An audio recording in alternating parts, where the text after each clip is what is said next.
Hello everyone, it's the hardcore legend Mick Foley wishing a nice day to everyone there, right there at True Heel Heat. Yeah!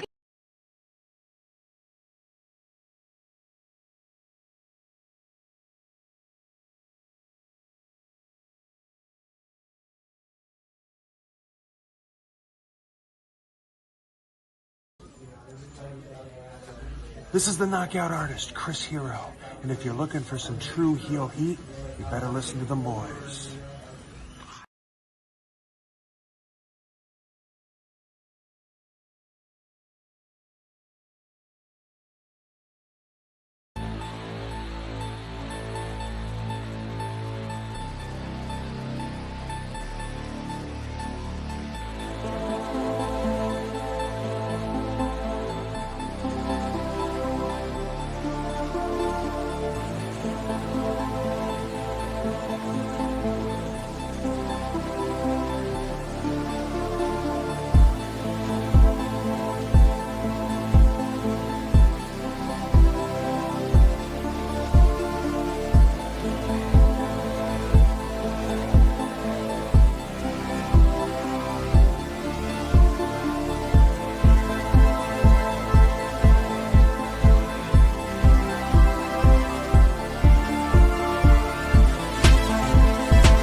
Hello. It is me, your True Heel Phenom, SP3, and we are live on the True Heel Heat YouTube, Facebook, and Twitch for our Dark Side of the Ring Season 7, Episodes 1 through 3, Jeff Jarrett and the Battle for TNA review. And we are here to break it all down. And it's not just your usual duo from Dark Side, me and Miss Krssi Love. This time we got a special guest with us. But first up, we have the princess of all the true heels, Miss Krssi Love. How you doing, Miss Krssi? What's happening, peeps? What's going on? I'm happy to be here. I learned a lot from this episode that I didn't know. And I think that Russo hates Bischoff more than he hates Cornette. I'm not too sure about that. No, I think so. I mean, even though he got flagged by the FBI. No. This thing this thing turned into another round of Russo and Cornette at some point. So, but there was also a round of like Russo and Bischoff.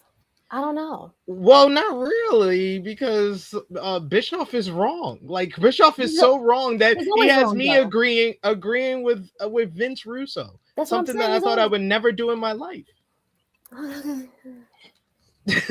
But we are joined by a special guest this time around. He is, of course, my co-host over on Rated Raw Review every single Tuesday on the True Heel Heat YouTube channel, and you saw him on the flagship podcast for his monthly visit twice this month, because this is the month of the one and only Top Guy JJ. How are you doing, Top Guy?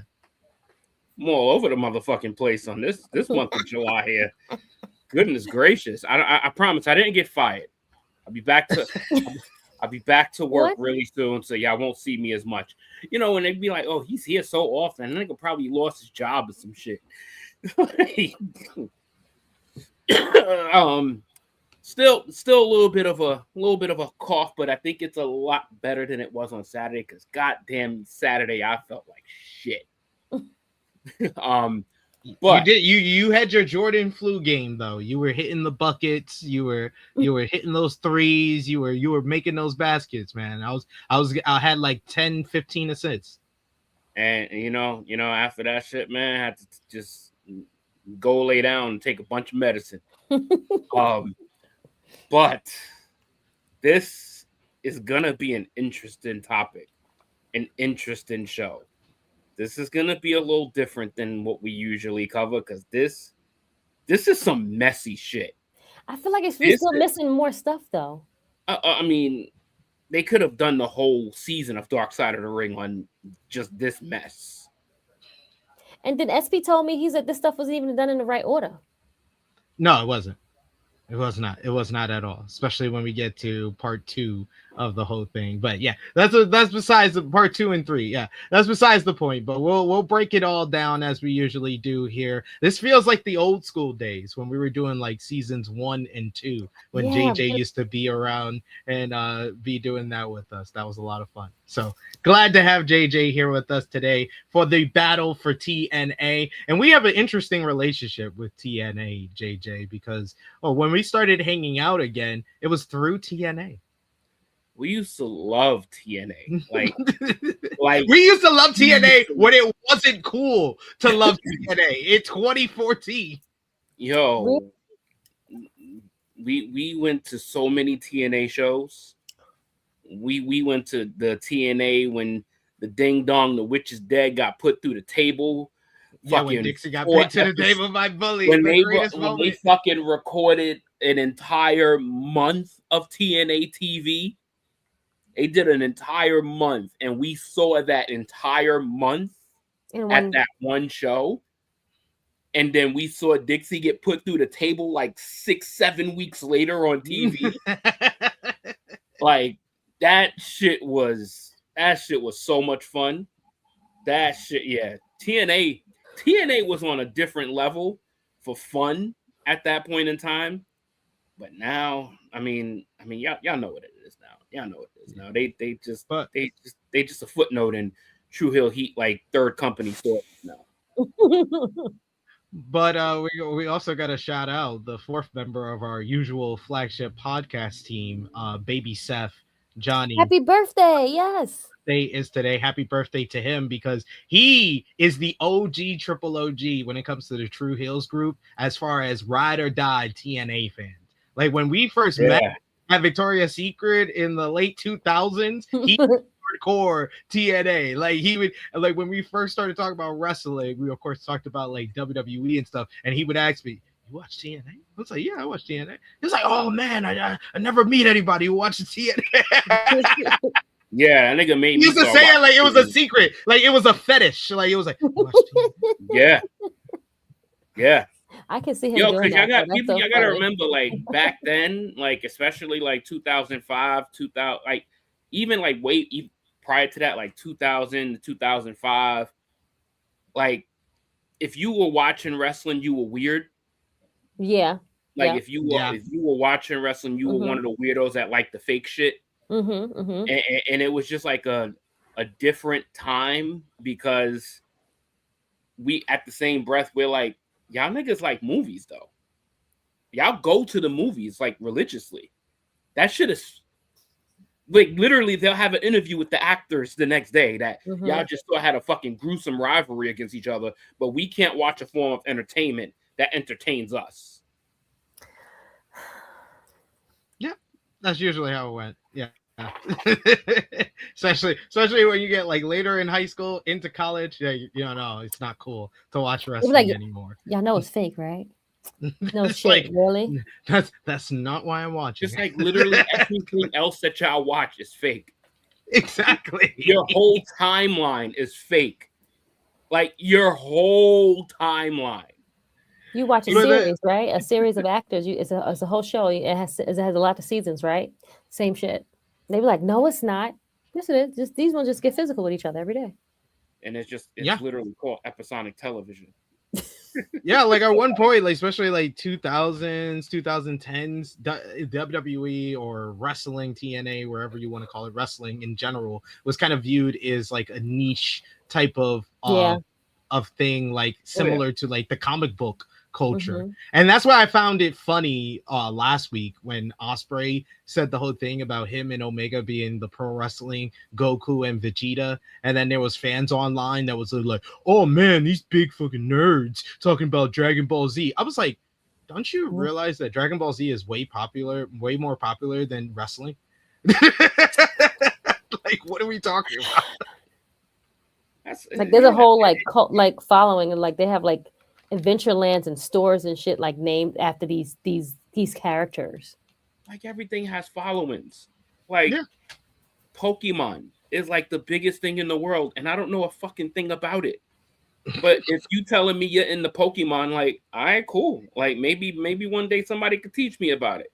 But it's just not something I'm into. I'm not gonna be like, oh, you like Pokemon, or you're a fucking geek.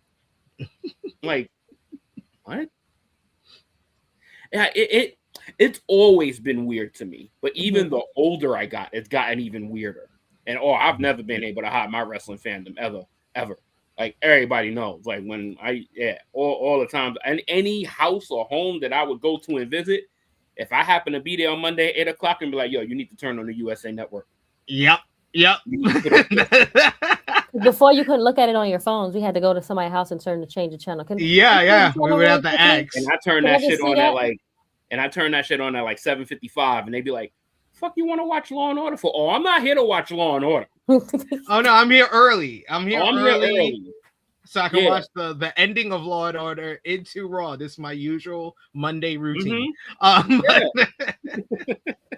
But yeah. We of course appreciate y'all if you're joining us live. Appreciate y'all for watching us on demand. Either way, show your appreciation back the simplest way possible. Drop the thumbs up on this video, share with your friends, subscribe if you are new, hit the bell to stay notified for all the great content here, because we'll be doing all the reviews of every single episode of season 7 of Dark Side of the Ring. And if you haven't already, check out our playlist. Me and Miss Krssi Love, Top Guy JJ has been there for a few of them, have reviewed every single episode of Dark Side of the Ring for the first 6 seasons. So we are back with another season for another one for you guys here. So sound off in the comments down below. Let us know what you thought about these 3 episodes, and in the live chat, sound off there. We'll highlight as many of your comments as possible. But of course, if you're feeling generous, you want to give back to what we do here, send a super chat donation. Any dollar amount matters. It goes back to the contributors that you see on screen with us here, and we always appreciate the support. We got Alex in the chat who says Vice did a great job on this street party for TNA. We also got Valup who says easily the most fun I've had on a Dark Side of the Ring episode arc in a long time. This is probably the lightest conversation that they've had on a Dark Side of the Ring multi-part episode. Because usually when they do the multi-part, it's like Chris Benoit. It's like Brian Pillman. It's like one of those like sad ending type of stories. Yeah, this tragic. Was a little bit happening. Yeah, this one was a little bit more uplifting for where Jeff is at and where TNA is at in 2026. We also got here Valup who says Dixie got buried to hell though. We also got Jordan who says thanks for the stream, really interesting topic. We got King Greg who says, I said the same. Never thought I'd be agreeing with Vince Russo. It felt so weird. So weird to agree with Vince Russo this much. Jordan from Canada says, Russo does say something I don't agree with, but I have a soft spot for wild, creative wrestling. We also got here some love for Baby Seth in the chat, and some best wishes for him, saying that dude does look like Seth Rollins. That's why he's the baby. We also got Jordan from Canada who says, I love X Division. And we got Annika who is happy to see the OG gang all here. And also says, what does that say about you? If you know what Ospreay was talking about, laughing emoji. Exactly. Like, yo, you do better. Caught in HD and 4K that, like, if you know exactly what he's referring to, my friend, you're one of those nerds. Like, trying to act like you so much better. You know exactly what he's talking about. It wasn't a niche reference. You knew exactly what he was talking about. But let's get into it. Let's get into the latest Dark Side of the Ring episode, season 7, kicking off with Jeff Jarrett and the fight for TNA. As always, what we do with the Dark Side of the Ring episodes, kind of tell us, Krssi Love, what was your knowledge of Jeff Jarrett and TNA story prior to these 3-part episodes? I didn't know any of this stuff. Wow. Because remember, for me, I just knew TNA as like another brand of wrestling, and then it used to come on like late at night. I would see it on like 1 a.m, and I was like, oh, they got this like octagon like ring, which I thought was like really cool. But I never really like watched it like that. I would like see like episodes here and there, but I was never like a person where I was like got into it. So I always tell you guys when we are on the podcast, like I missed out on like that TNA like brand of watching. Like I missed out the AJ Styles, the Samoa Joe. I missed all of those things. So I didn't know them until they got to WWE. Got it. Because you said you stopped watching wrestling when again? It was around 2006. Okay. And then you picked it back up when? I picked it back up maybe like 2011, 12-ish.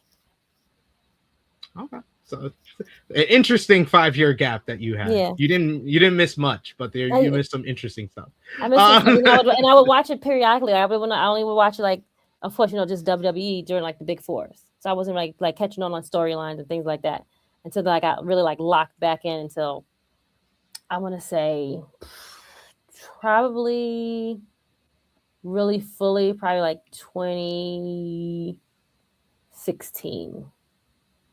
There we go. And then I met you guys. right around what we were. Then I met you late guys. 2010s. So yeah, we got Chris Jericho once again serving as the narrator for this season, and then the teaser shows us Jarrett saying that he had the balls to step out. He didn't listen to those who told him not to do it. He wanted to create a brand that was different, and apparently it was pissing off Vince McMahon, and there was nothing he can do. It was all great, and he had to go through shit as there was a power struggle. Here's Russo to dump on Hogan as he knew it wouldn't work.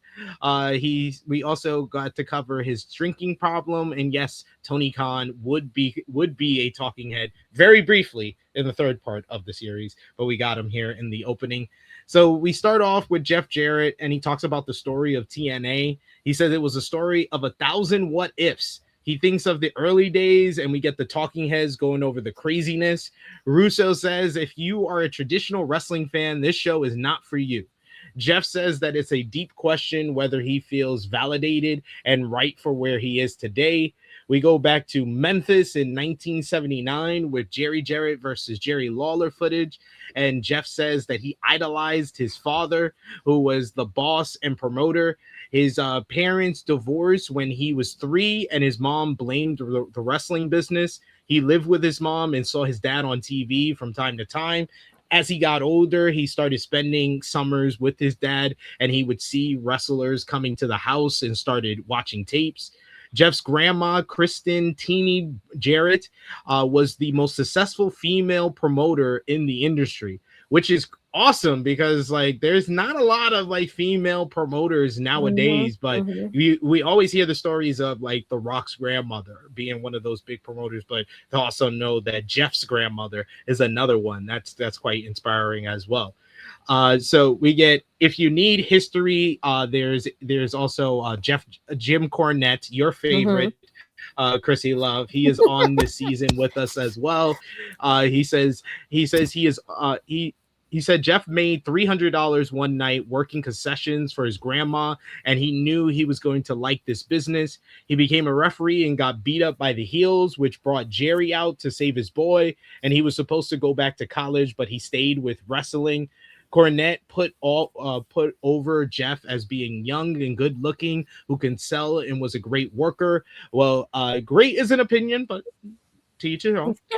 Scott Demore next says he covers Jeff's run in the WWF as a country music star with My Baby Tonight. We also got David Sarauti, who was a former TNA producer, says the gimmick was super cheesy, but they made it great. Jeff's second character was a pissed off guy in the Attitude Era.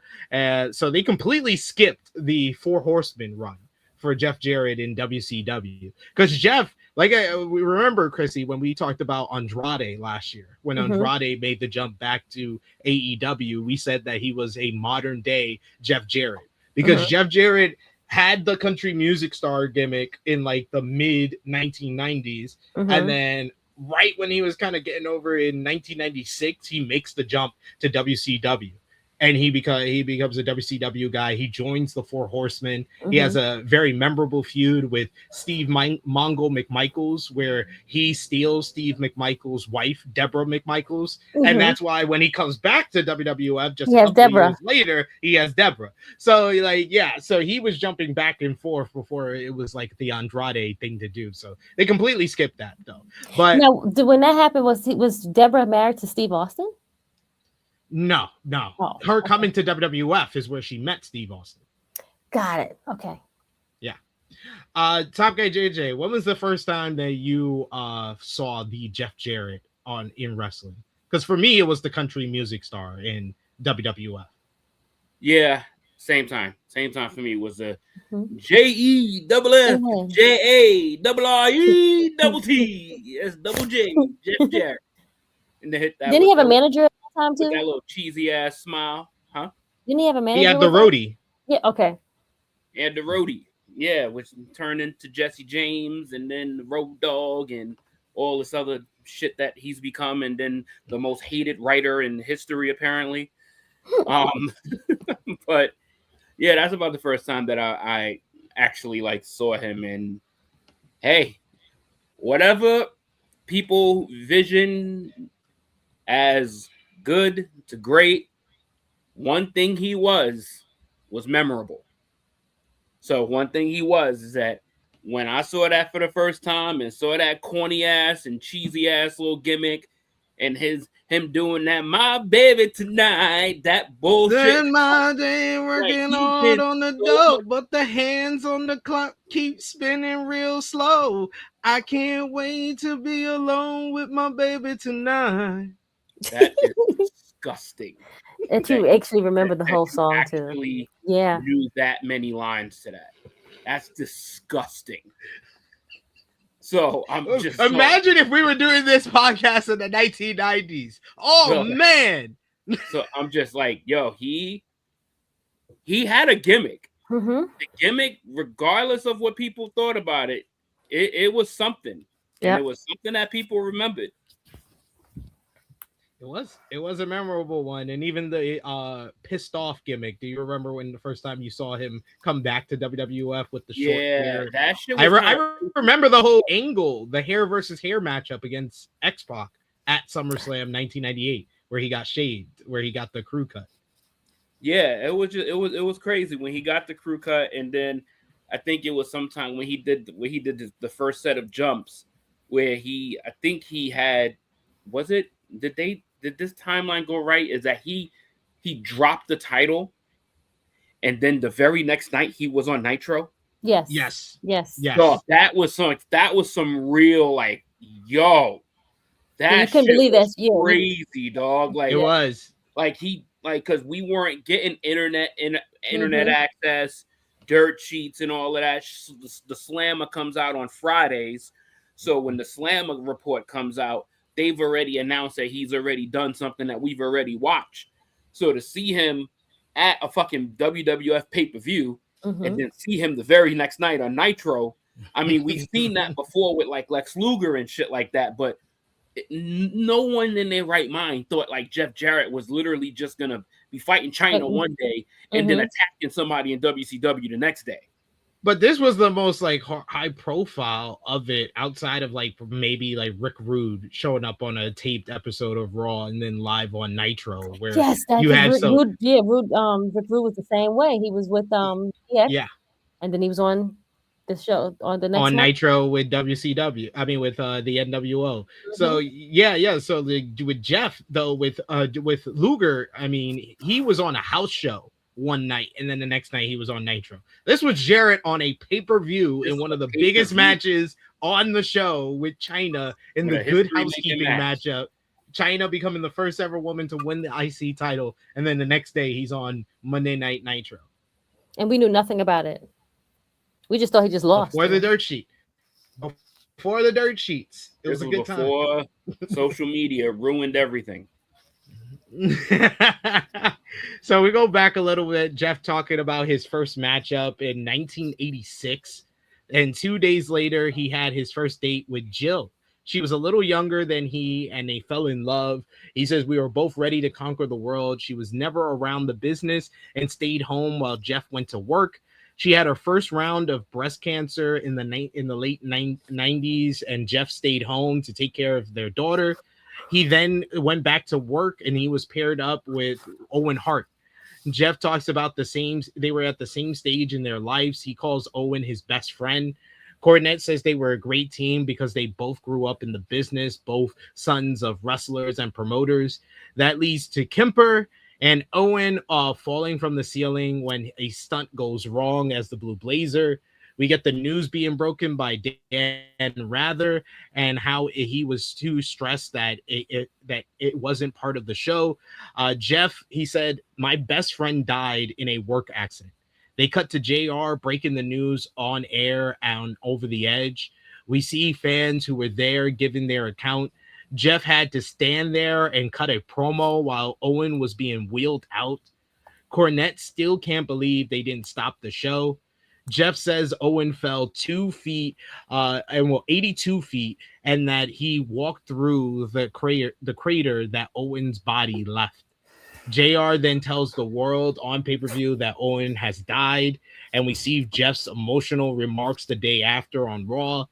Jeff always wondered why Owen had to pass. He was the good guy among them. And he chalks it up to survivor's remorse and also says that he never took time to grieve. He thinks that that was what started to wear him down. This is a lot, man. This is like, you could tell all these years, 27 years later, he still has PTSD. Krssi, what did you think about what he had to say? This was really sad. Did we need this part of the story though? Not really. But yeah, sure. I think it explains kind of his psyche when he gets into his alcoholism. So I think it is a part of the whole story. I think, how he deal with death and everything. He just really he never really grieved. He just kept working. That's where you start to see the spiral start to, because he didn't grieve. Mm-hmm. None of them. I don't think. That was also a part of the machine that he was working for too. Mm-hmm. None of them got to grieve. This day, like 27 years later, like I still am baffled that they did not stop the show. Like I'm baffled by that. Like I was literally in my fucking living room watching this pay-per-view when JR made this. Announcement. He made the first announcement that, where the camera just kept panning to the crowd, which that was the first sign of weird. Yeah, like I remember that too. To one side of the crowd, they usually do like the overshot with the ring and the crowd and all of that. They pan to one side of the crowd, and then they put the camera strictly on like JR and Jerry, but very closely. But Jerry wasn't even at commentary. He was in the ring. He was shooting on Owen. Yeah, he wasn't in the initial shot. Like it was JR that was breaking the news, and when they came back, like less than an hour later to announce that, they still proceeded on with the show. This is where I was like, like, there's no way I enjoyed that shit. Like, I didn't enjoy that show. Like, no, I remember watching it the first time, and I've never gone back and watched that show. Yeah. I've never watched that show again. And I have no desire to. Yeah. There's you still have like I think it was like Undertaker and Stone Cold Steve Austin main event In the main show. event. Yeah, Triple H and The Rock on that show. Yeah, it was like, no, like you and right after that shit, Jeff Jarrett is literally backstage in Gorilla cutting a promo. And he was the closest to Owen outside of like, and because Brett and the rest of them are not in the company at this time, he's the closest one to Owen at that time in the company. Yeah, so this was a real look into like the perspective of what Jeff felt during this, and even him having to, you know, sit on a chair and sit in front of the camera and talk about him the next night on Raw during the tribute show. He couldn't even get his words together. So it was literally they just kept working. So they never got to grieve. They never got to like. Yeah, and he adapted to just keep going, and he just didn't take that time to. And at the same, he's literally dealing with his wife's illness, then he's dealing with Owen's tragedy. He didn't stop. No, True. He didn't stop, and that played like a big role into how his demeanor was later on, because he adapted the behavior and he never stopped the behavior. Yeah. So Jeff gets frustrated with his role in the WWF as he wanted to be part of the main event group. And that didn't happen because they didn't talk about it. But I'll tell you, Krssi Love, that didn't happen because Stone Cold Steve Austin didn't fuck with him. Didn't want to work with him. Because of Deborah. Maybe. That's always been the rumor. But it was mostly because Jeff, I think that it was mostly because Austin always saw him as the country music guy instead of the what he was trying to present himself as post that. So though.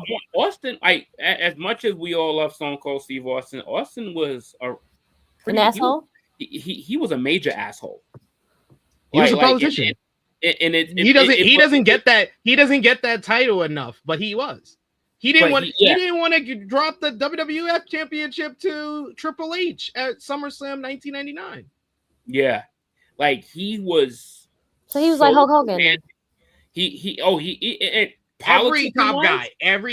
Politicking wise, he was very close to it.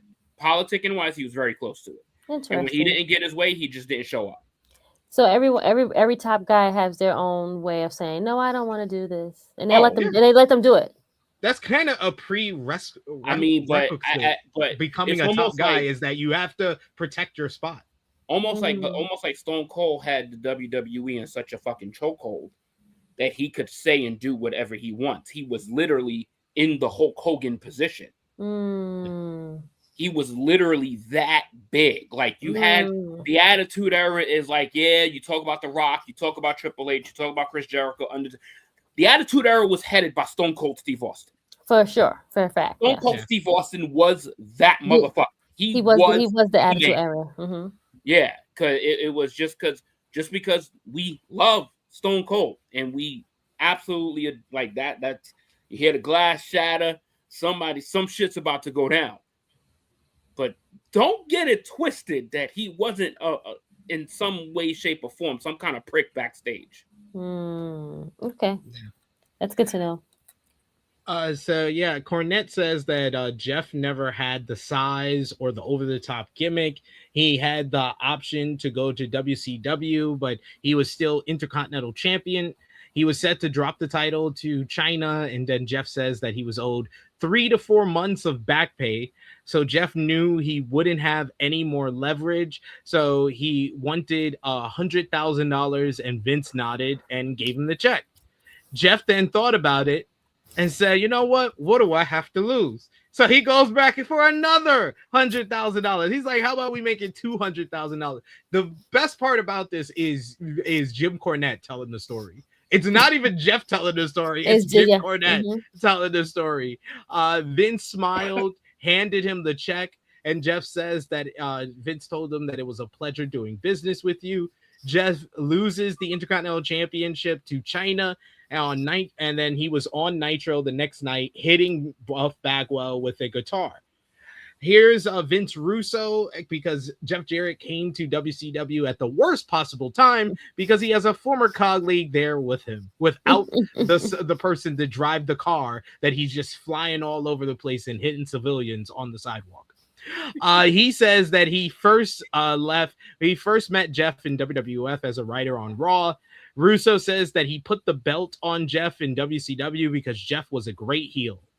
Vince ends up buying WCW, and oh yeah, Jeff holding Vince up comes back to bite him in the ass. Vince fires Jeff live on air during Raw Nitro. I was only 13 watching this, so I did not understand. I did not realize how real that was. Yeah, that he really fired that man on live television while during his segment on that was some, I ain't gonna lie, that was some gangster shit, yo. That was some gangster shit. Like, bro, he's on TV and he said we're gonna spell that name differently. GOONE. Gone. I was like, yo, that shit did not hit me as hard watching that shit live than it did collectively putting that together. And I was like, that was some gangster shit, yo. Yeah, he straight did some mob boss shit to him. Yeah, he's like, he's out of here. He's done. He's like, I'm gonna buy your connect, and then I'm gonna cut you at the throat. Basically, I'm gonna cut you at the knees, I'm gonna cut you at the throat. Jeff knew Vince buying out the competition would it be good for him or the industry. Scott Steiner talks about, and he says that a monopoly isn't a good thing. He says Vince's firing of Jeff meant Jeff had nowhere to go, and that led to him starting his own promotion. Jeff says that he wanted this happen to the country music and NASCAR fans. The seed, the first money came from his bank account and his dad's bank account. The initial idea was for a weekly pay-per-view for $9.99 a month, because WWE was charging $40 to $50 in true, but it was the same price each month because it was not $9.99 a month, it was $9.99 a week to get TNA. So you basically, to get the whole month, you had to pay the same price as the WWF pay-per-view. Like many others, Jeff had a meeting with Richard Swarovski, CEO of Health South, and presented the idea to him. That gave the Jarretts an investor, and now they had to get to work. Jeff had to come up with a name, and he knew that on pay-per-view they could push the envelope, and he wanted something to be different. Russo says that it came from him. Tits and ass. Tits and ass, bro. That's people all the time. Of course, Vince Russo took credit for this. Total Nonstop Action is the thing that caught Jarrett, and he told people what they were watching. Then June 19th, 2002, TNA had its debut on pay-per-view. It's the first show Jeff had ever been the boss of, EVP, and they have told this story before, but the ring broke before the show started, and it was put back together, and they were coming on air. Toby Keith is here. Jeff says that everything came off the way that he wanted to, even if it was disjointed at times. The first show was an education. They wanted to have the traditional heavyweights with the NWA title. Jeff was a fan of Lucha, European, and Japanese wrestling, so he wanted to brand it as the X Division. Scott says that you can't talk about TNA without talking about AJ Styles. He was pegged from day one as the future of the company. Cornette knew TNA would never be competition to WWE, but he said there was money to be made as an alternative. Very ironic that Jim Cornette is saying this shit. Why? Because that dude has been shitting on AEW for being an alternative for the last 7 years. That's fair. Yo, he's the only dude that talks out of both sides of his mouth and believes every word of it. Yep. But I do appreciate the shout outs to AJ Styles pretty much any time TNA ever gets brought up. Yes, you have to. The conversation starts and ends with AJ Styles. Sure Get does. ready to fly. Yeah, fly. Cornette knew TNA would never. He said it would be an alternative. Jeff wants to compete though, so he asks Russo to come in and write his TV. Big mistake. Jeff knew they would never succeed if they didn't try new things. Russo says this was gonna be an adult version of Glow, bro. And yeah, and Hogan's era was never going to work. Yes. The Johnsons we see, which was one of the worst gimmicks, I think, in pro wrestling history. Tag team condoms, bro. Yes, these individuals. These flaccid individuals. These niggas are these niggas are straight condoms. Like, why though? Because they're dicks. Condoms. The Johnsons. Because they're dicks. Then dicks. The Johnsons. Yeah. Who were they? Never. I know they never seceded. They never seceded because they were that. We even got some video camera footage of young Jeremy Borash, who is now the booker alongside the Undertaker for Lucha Libre. Monitor, bro. That is some 2003 monitor. That shit is like 40 pounds, my nigga. That shit is the shit you use as a weapon when someone try to rob you in your house. All that technology for that little ass fucking screen. I think you barely had color then, right, dude?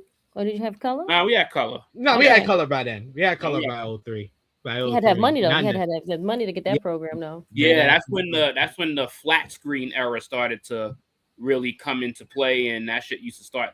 Them shit started costing like $1,000. And that's if you had a flat screen, everybody was coming to the crib to watch the flat screen. Especially if you had a video game on the flat screen. Oh, you were the shit. you were Ace Boom Coon. So we see 2K on the fucking flat screen. Oof. We see a midget is masturbating in a trash can. Tits and ass. Jerry is not happy with any of this. Russo says, I wanted a midget to masturbate in a trash can, and Jerry wanted a 1970s USWA. I am sorry, but both things can be wrong, Vince. You don't need to get Cornette going about Vince Russo, though, as Jerry hated to bring up his name. Yo, these two bring me so because both of them are both liars, so you don't know what's happening. It's like they're both lying. Yeah, they're both liars. It's just which lie do you find to be more believable? Correct, exactly. Yeah, both the liars. So Jerry hated Russo from the start as well. Jeff was stuck in the middle. He knew what each side was bringing, so he was trying to balance them. And to Jeff, it was a healthy balance. Jeff says that they were putting the pieces together and then got a call from Health South that the funding was getting pulled. So then Health South has been overstating its profits for years, and the feds got involved. Richard had bigger issues than pro wrestling, so the line of credit was pulled. Jeff knew he had a lot of work in front of him, so there was no more money in the account. Russo says Jeff started drinking more and more because of the financial issues. Jeff was telling vendors and contractors that he couldn't pay them until he finds more money. One of the contractors is Dixie Carter, and she tells Jeff to meet her parents. No one knew who Bob Carter and Panda Energy were, and they were stunned to learn that he was a multimillionaire in Texas. Jeff hopped on a plane and to Dallas to meet Bob. The sinister minister says that if he won the Powerball for $50 million, he wouldn't start a wrestling company. And then Bob asked Jeff how much money he had in TNA, and then told him he thinks that he can help. Russo calls it a gift from heaven. but it would not last long. In 2005, TNA gets that shit just sounded sketchy, bruh. Like just fucking millionaire energy company just falling out of the sky. That's literally like you get an email talking about, yo, you can get a $45,000 grant. All you got to do is click this link. Yeah. Yeah, one of those. It's one of those things. It's one of those scams. So in 2005, TNA gets the Spike TV deal and had a strong roster with good production. They also had a strong core fan base. Jeff says that they were becoming a true alternative to WWE. Mm-hmm. Impact becomes a hit in Spike, and then they start to turn a profit, or so they say. Jeff Hardy is now here, and he's going to be a person that becomes a bigger topic as we go on in this story. He talks about seeing the six-sided ring, and he thought that it was the future. Jeff wanted to give it a more sporty feel.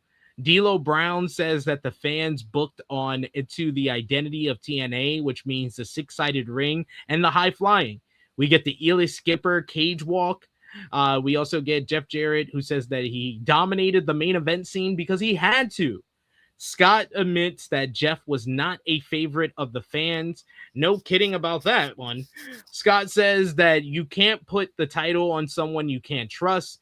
That's the old Gagne line of thinking, and the no excuse of Monty Brown never getting a title reign, though. I would stand on that hill. We hear Monty Brown was like the big popular guy. Like Monty Brown was like a Black Batista for TNA in the 2000s. And he was getting a big push. Everybody thought that he was going to be the TNA world champion. He had a matchup with Jeff Jarrett. Jarrett hits him with like 3 guitars and beats him. Mind you, and then he was done. Basically, at that time, he was done from there. At that time, the pounce was like one of the gulliest moves executed by somebody during that time. Like the pounce was so cool to see every time he did it. Yeah, you know the pounce that Willow does. The originator is Monty Brown, Krssi. Okay. Oh, yeah. That's good to know. I didn't know that portion of the story. Yeah, he's the. And they didn't even say nothing like. But that's why I love these things like that, because you guys can teach me and tell me new things that I never even knew about. So this is even better. That's what we're here for. No. If you just go up YouTube and just literally just type in Monty Brown the pounce and just see that motherfucker used to blast motherfuckers with that shit, bro. Wow. Yeah. Like, so cool. It was so cool. It was like, yo, this dude is such an original company champion. And the title just stayed on Jeff Jarrett for like 3.5 years. Yeah, they would take like periodic breaks. Like he lost it to AJ Styles, and then he won it for like a month. He would lose it to like maybe Raven, and then he would win it back. He would lose it to Rhino, and then he would win it back. Like he would always get back. He became like a 10-time NWA World Heavyweight Champion, and he's the booker. So we hear the voice of Jerry saying that it was a living hell dealing with the Carters. Jeff says that his dad became bitter as he didn't like the Carters or Russo. He told Jeff they needed to get out as he didn't think the Carters were treating them right. Jerry wanted to get out, so he took Kozlov to WWE and had his picture taken in the WWE offices. Jeff says that he was surprised, but his father knew what he was doing. And that's a heck of a way to get fired. Jeff says they took a break and didn't talk for several years. Jeff says that his parents were very transactional, and he was estranged from his mother and now from his father. His wife's breast cancer came back a second time, so not a lot of things are going well for him. Jeff is estranged from his parents, and his wife's breast cancer come back, and this time they knew they were in for a rough road. Jeff had 3 daughters and had to be home, so he stepped away from wrestling. The creative meetings were moved to Jeff's house because he rightly needed to be home. We get the Taylor Swift story as she was a neighbor, and because she was awesome, she came over and played music for the girls. Jeff had no clue she would go on to become the biggest pop star in the world, but she was just Taylor from Hendersonville. That's crazy. That is insane. Yo, you know what? as you were kind of like going through that little monologue right there, and I was waiting for it during the show, and not one of them even touched on it as to why Jerry started to get bitter. I am very curious as to how much money Jerry was losing putting into TNA.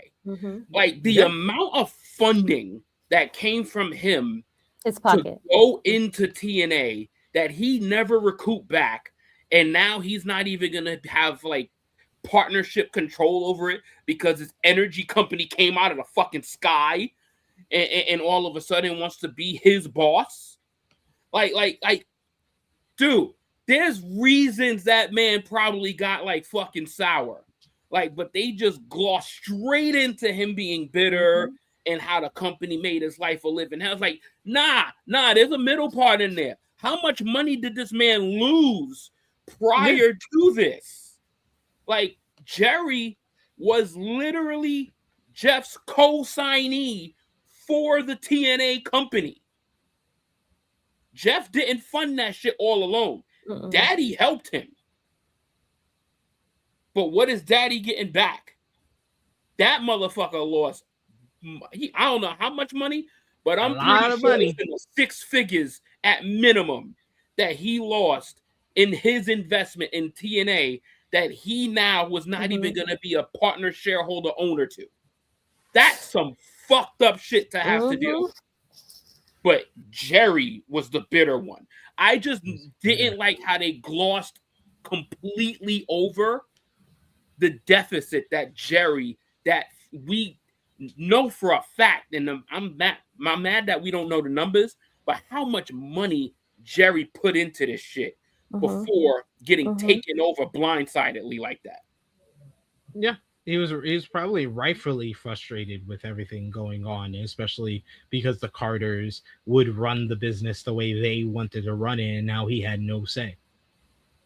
So, Russo breaks down at this point, talking about Jill Jarrett's health declining. Scott says that she was an amazing person. Jeff has to step away as he breaks down. Even Scott has to step away when he breaks down. Jeff says, I witnessed a woman fight for her life. He says that he said he was walking on a dock to gather his thoughts after his wife passed away. She passed at 1 a.m. 1 a.m. Was the time. He looked at his watch and he sees that it's May 23rd. Fucking crazy. Wow. Fucking crazy. Wow. Can you imagine a person like myself that knew none of this shit and just like, I know you fucking lying. That's insane. I did not know that part of the story. That was that one I did not know either. So see, so we always said just like what? Wicked. To see, but what made it even more wicked was Jeff's response, the immediate response. Yeah, he said that told him in a crazy way that everything was going to be okay. He said neither, but the ending of this episode, the first part is sad because neither his mom or his dad came to Jill's funeral. Nope. That's crazy. Like, I understand having a falling out, but there's some things that are these just your grandkids. These are your grandkids' mom, son. Terrible. That means it was a lot messier than they even let on to. Yep. And that's what I'm telling you, there's a middle part that was not discussed. Mm-hmm. Somebody did the whole story. Not show up. Yep. There's a there. Like there's something in between all of that shit. Yep. That neither parent showed up. Some shit happened that was not discussed. Yep. I would put everything on that shit. I wouldn't be surprised. I wouldn't be surprised at all. We got our good brother Nate in the chat. It says, "What's good, family?" He says, "I agree with JJ. Jeff did Jerry like the 5 Heartbeats did Jimmy Potter when they signed with Big Red Records." Dog, like I'm telling you, like that, Mhm. that part of the like this whole documentary, I was like, nah, how y'all gloss over how y'all did Jerry dirty? Like not one person, not Jim, not Vince, not Jeff, not Karen, no one talked about how Jerry got done dirty. Like no one. But then Jerry's the bitter one. Get like nah. Bitter. Stop being bitter. Stop being a bitter Why bitch. is he bitter? Stop Why being a is bitter he bitter? bitch, yo. Because the nigga got his fucking half-invested company just taken from him without him even being there. But then he turned around and don't go to his daughter-in-law's funeral that's there's 5 miles away from his home. Hey, there's more mess. There's more mess. There's more to the story. It's definitely, I'm like you, JJ. There's more. I'm telling you, there's more mess that we don't know. That they're not talking about. Man. It don't sound. That's right a lot on to his time to show up to your daughter-in-law's funeral, knowing that your son probably need you. The kids probably need their grandparents. Why do you think we got no official comments from Jerry? Why do you think Jerry wasn't a part of this shit? I don't know. And Jerry alive, right?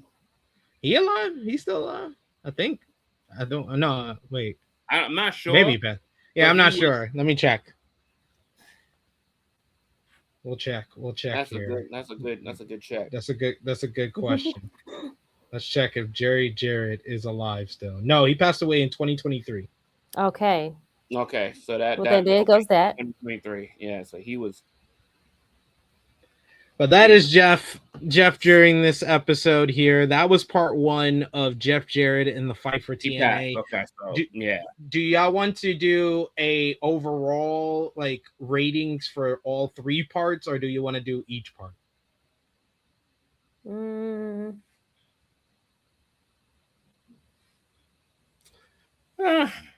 I think it's a culmination. Yeah. I think it's a culmination. Yeah, I feel like you can't talk about one part without the other one. So, yeah. They all kind of tie into each other at some point. Yeah. So we get part 2. This is on. Man, that makes it even worse. That this man is not even with us. Not even with us. Nope. And not even mention to just gloss over the man's contributions to that company and the business overall, but then throw shade on his character of what he became. Like, dog, something just don't sit right with me with that. Something just don't sit right with me with them not talking about that in a higher totality, let alone no totality of what took place in between all of that and the funding that man lost. Yeah. So then we lost or stole. They stole from him. I mean, he invested a shit ton of money, so I don't think the money was stolen from him, but I think the company was stolen from him. Yeah, I think he made the money back when they got with the Carters, but I think that the business getting taken away from him was something different, something that he created with his son. It got taken away from him like that. So I can understand if there's some bitter feelings there. But just like with Owen after Jill's passing, Jeff went right back to work. And that's how we ended part 1. Then part 2, it came out on the same night. We get this one is more discussing Dixie Carter, who is the president of TNA, as Panda took financial control of the company. Jeff says that Dixie was the face of the company, but Jeff still had the most to lose. Sinister Minister calls her a money mark who didn't know shit about wrestling. Jim Cornette gives us a history lesson on what makes a money mark. And this was hilarious. He says he somehow resisted from calling out Tony Khan, so I'll give him for that. But he explains that it's someone who gets into the business using their money and not really knowing how the business works, and the boys take advantage of them because of that. We get a graphic telling us Dixie declined to be interviewed, which I can understand with how they buried her. Oh yeah. But she would have sounded even worse explaining herself. Yes. Than not participating. Yeah. Because she truly, and we didn't even need this documentary to know she didn't know a motherfucking thing about the business. We ain't need this documentary to know that. Yeah. We got Nate who says the documentary definitely needed the 3 extra episodes it was originally planned for. Dixie was an easy scapegoat, but Jarrett, along with Terry and Bischoff, have to take some accountability as well. I think Jarrett takes accountability. It really, the only name that hasn't taken accountability there is Terry and Bischoff. Terry and Bischoff. Bischoff's still alive, so Terry, he lost the opportunity to take accountability. Bischoff is still alive, not taking accountability. On this show, we can say clearly Jarrett understands what they did and what they did wrong way more than Bischoff. Yeah. Oh, yeah. Yes. Bischoff, he didn't really do anything wrong. Exactly. And Terry would have said the exact same thing. Yeah. I was like, I brought star power to their company, brother. Jeff says that the brand was picking up momentum in 04 and 05, and then Kurt Angle has a falling out with WWF. We get the old audio of Kurt saying that he had nothing else to prove in WWE and saw this new company on the rise. Bob Carter asked Jeff to sell him on Kurt Angle, and that was easy, obviously. Jeff says that this was his way of handing off the baton as they had their guy. Kurt makes his debut in the ring with Samoa Joe, and we get the headbutt heard round the world. That was one of the best TNA moments of all time. I still remember watching that live. Yeah. Cornette says that Kurt Angle came in to beat the shit out of the whole world. Kurt Angle in TNA was just a different beast altogether, probably the prime of his career. Yeah. Jeff puts over Kurt's ability and how he identified the brand more than any other talent. They discussed the video game and stuff. Jeff says that they had 4 distinct divisions. They mentioned that before the Women's Revolution in WWE, there was the Knockouts division. They had the heavyweight division, the tag team division, and they also had the X division. To be fair, WWE was doing some of that with like Trish, Lita, and such, but it took a step back when they went to the Divas era, but no fault on those women from the era just before that. It fell off a cliff after Trish and Lita. Yeah, this is true. We discussed Awesome Kong. So you had to do that. So they discuss Awesome Kong, and she sums up what she did. She says, "I throw bitches." Oh, I love this introduction. This was great. No lies detected. The Knockouts had the highest rated segments, and they couldn't hide from that, so they put them in the main event. Jeff wanted each division to have stars and be able to headline a show. I think this is where I'll take some points off for this episode, because they did not, and I understand there's some bad feelings towards this person now because of their online activities, but when you talk about Awesome Kong, I don't understand how you don't talk about Gail Kim.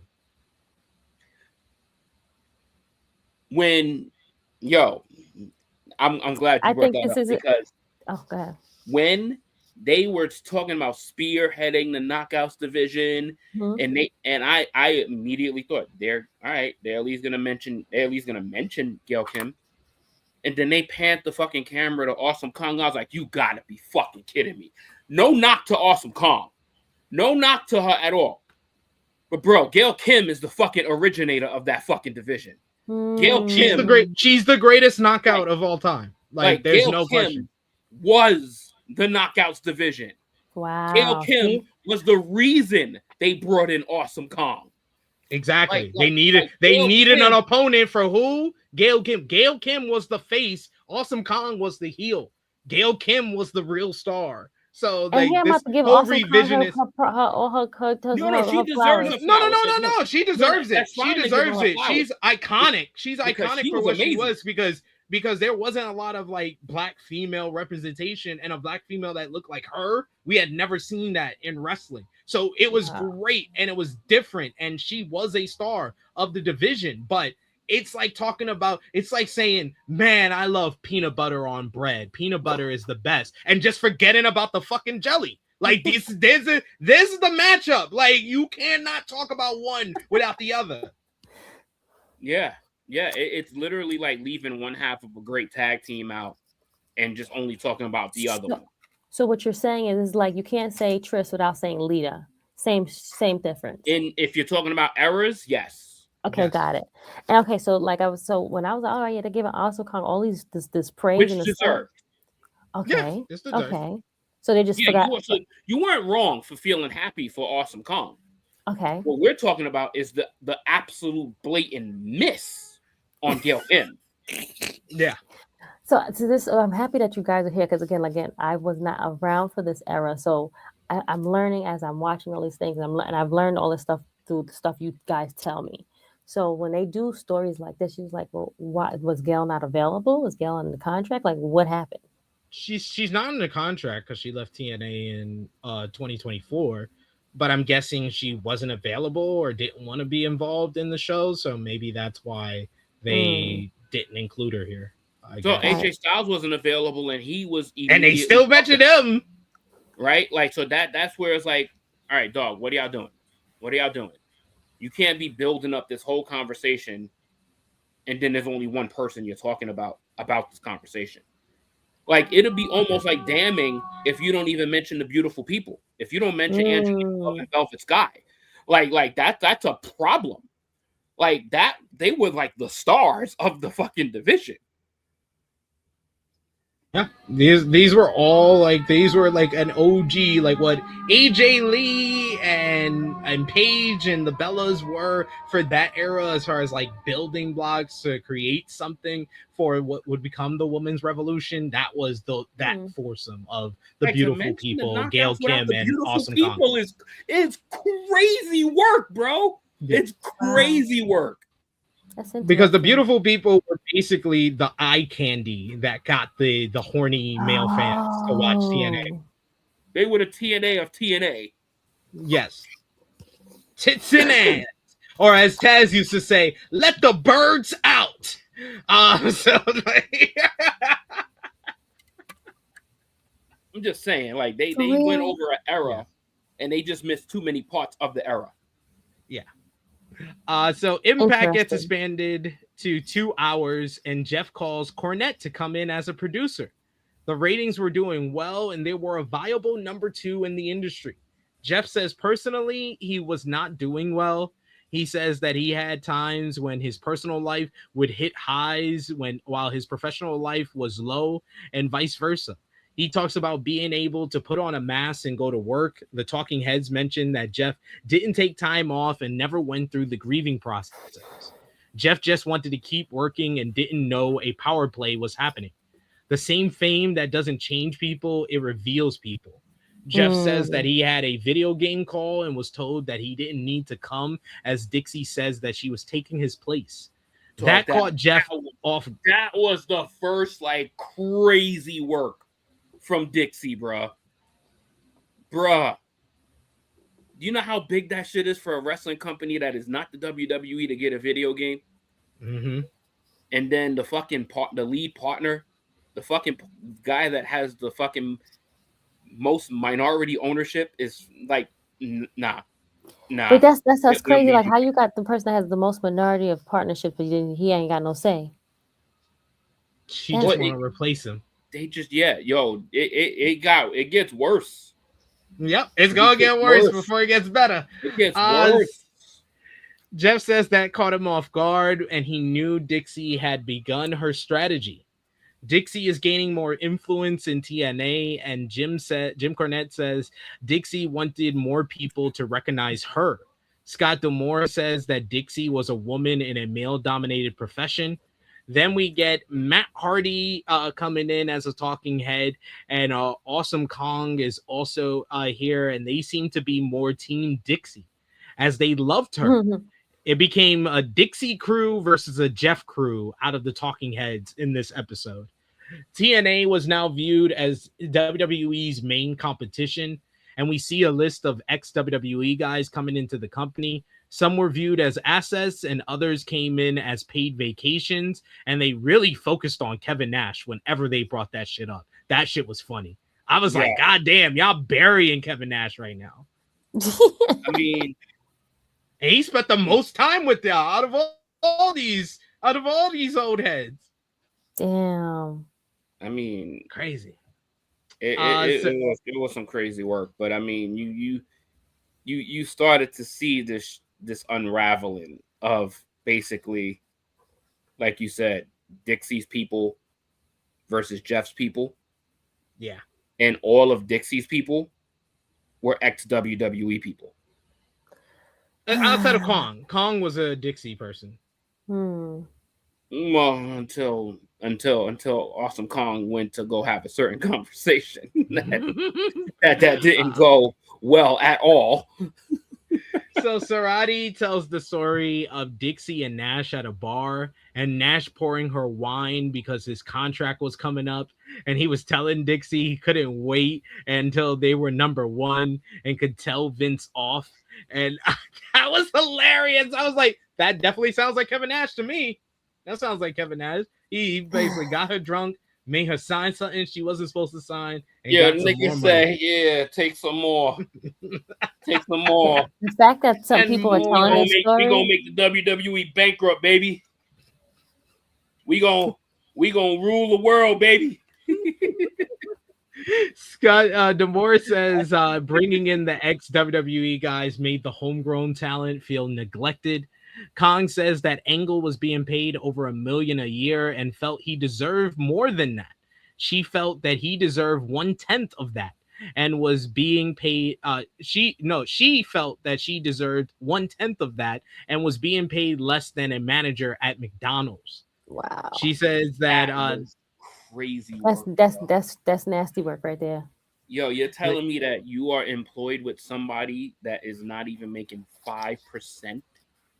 Right. Nope. 5% of what your top guy is getting paid?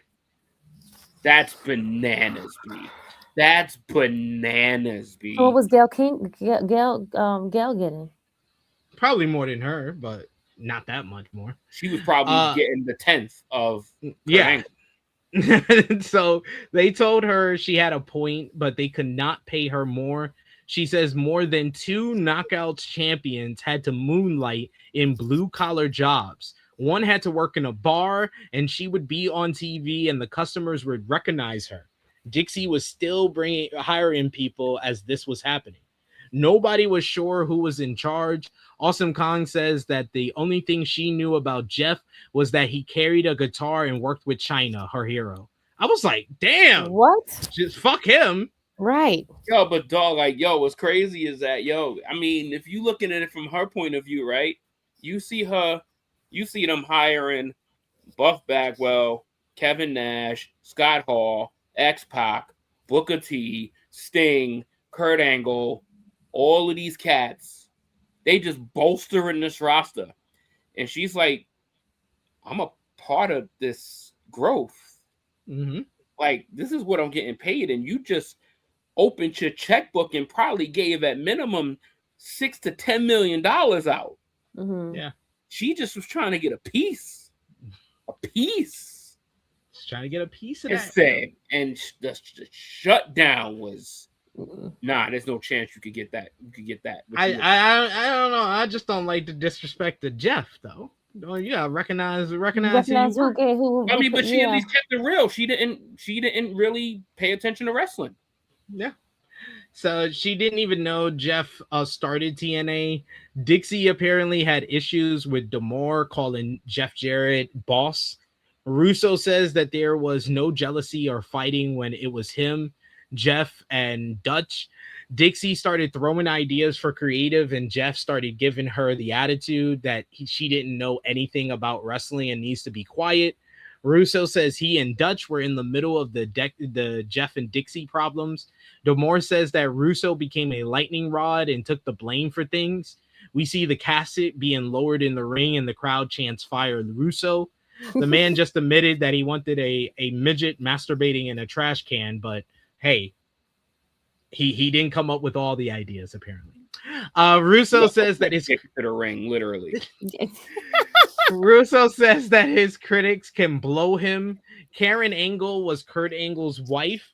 Russo says that they were parties after the shows and Jeff and Karen were there while Kurt wasn't. Everyone wondered what was happening, and the perception was that it was an affair. That is a no-no in the office, mixing with the personal. Kong says that Karen doesn't hide anything and she will tell you.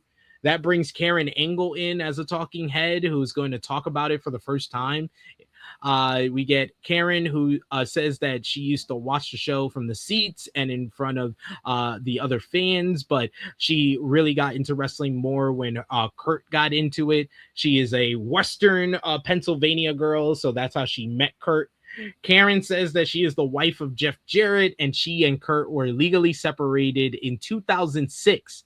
She was pregnant and living in a townhouse with her daughter, and she had to pretend that they were the perfect family so he can get into TNA. She thought that he would get his life on track, but that wasn't the reality. Cornette says that Kurt wasn't a rock star and wanting to get high. It was due to breaking his neck and the years of killing himself in pro wrestling. He would be covered in ice packs, and then when the red light hit, he would be flipping off the stage onto Abyss, Perk Angle style. Karen was there to get Kurt through each show. Russo says Kurt wanted to get Karen on the show, so Karen becomes a character. Karen says that she has no idea how they convinced her to get on camera. She says that she let out a lot of her frustrations, and the idea was that if Karen was there, she could keep Kurt straight. She tried, but became angry and resentful. She can assure us that Jeff, Dixie, and Russo all knew the reality of their marriage. Jeff offered a sculpture to Karen, and that was the first conversation they had. They don't make men like this. Ooh, quite the comment. Jeff says that Karen went home and started the divorce ball rolling. Months later, she messaged Jeff and she says that she wasn't looking for anything, but just wanted to live. They became friends. And when Jeff saw Kurt dating others, he wanted to see where things would go with him and Karen. He saw the green light. He was like, oh, you with her? Like, oh that's great, Jeff. He's like, that's great, Kurt. Have a great time. Got your blessing. I'm about to go clap these cheeks real quick. Supposedly. I'm about to make her mine. Make her my baby tonight. he's like, I'm about to get that Karen Angle snapper. I'm about to get that snapper dapper. What did she just think? She just like she messed with two different addicts, different things. So my question was so Karen set the record straight, right? Saying supposedly. That set the record straight. That's what I'm quotation it. Is that Kurt was fired from the WWF, which we know that they came to terms of his release, and he had nowhere else to go to get his life on track, and she helped him get into TNA. Yeah, I'm wondering how factually true that is. We'll see. I mean, someone could do their research. I don't know. I'm just saying. Kurt had a thing. Kurt had a thing for the sisters. He was clapping them Raka Khan cheeks. I'm just because you don't say. Because it kind of made it seem like Karen was like this golden white knight of this whole circumstance. Well, I mean, it is like universally known that Karen was taking care of Kurt when I said it was a question. No. It's what she said. Kurt Angle has not come out and said, "Oh, that's not the case." That was he's been on record saying that he was in a horrible state of his life when he signed with TNA. Still got a milli from it. A milli. Still got about couple 1,000% more than Awesome Kong. This is true. Karen says it was never an affair. It was two people falling in love and bettering their lives. Jeff says that he was a lucky man and got to fall in love twice. He says the sneaking around nonsense was never in the equation. Everyone knew, including Kurt and the creative team. Then there's Dixie Carter. She was the only one who didn't know and thinks that Dixie was embarrassed. Jeff invited Dixie to a party. Why? I don't know why. And that's where she learned Jeff and Karen were together. Jeff thought she was happy for them. Then she was like, oh my God, this is great. You guys are awesome together. And then she turned around and called Russo, cut a hellacious promo on Jeff. Nigga, this is after. Dixie called you and canceled your ass from a video game call that you should have absolutely been on, but you think that this woman is going to be happy for you, that she is now going to be with a wrestler that she despises, that has this majority ownership of the company, that was with the person that she done hired to be the face of the company, and y'all didn't come like directly to her and let her know that this was happening. You had her find out this way, and you thought that she was just gonna be happy. You don't see. This is part of what his lack of grieving process took away a lot of his brain cells. Took away a lot of his brain cells. You think Dixie wanted to be with him? No. I just think because she's so power hungry, a source of power is knowing all the secrets in Dixie, the place that you own. The fact that Dixie didn't know that off GP, that she found out for basically the same time that everybody, or later than everyone else knew. Because apparently Jeff was saying he was telling everybody. Everybody knew. He did not tell Dixie Carter. Interesting. He did not tell Dixie Carter. And then when Dixie Carter saw what she saw, at that point, and she was already trying to take away his power, just gave her the ammunition. Yep, he gave her the bullets for the gun. Take away his power. So what was he supposed to? So what was he? What should he have done then? Immediately not invite her to the party, or just not invite her to the party, or just tell Dixie Carter off of a conversation. Have Dixie Carter conversate with him and Karen together, just to let her know, hey, we are together. We are working together, because they are working together. Okay. Karen is now a part of TNA Wrestling, and the fact that Jeff did not tell his partner that he is now with Kurt Angle's ex-wife, in Dixie's mind, she's like, how much more mess are you hiding from me? So you've already taken somebody that was already like bitter that she didn't have all the power, and all you did was just fucking load up her shotgun and give her all the fucking bullets she needed to take as many shots at you as possible. So which led on to more of the drinking. Yeah, and his lack of grieving didn't allow. He never slowed down. During this whole process. He never just decompressed and didn't think of all of the parameters surrounding not only his position, but his position of power. And then on top of that, the person that he is getting with. He is getting with the company's brand new star's ex-wife. Well, this is years. This is years into.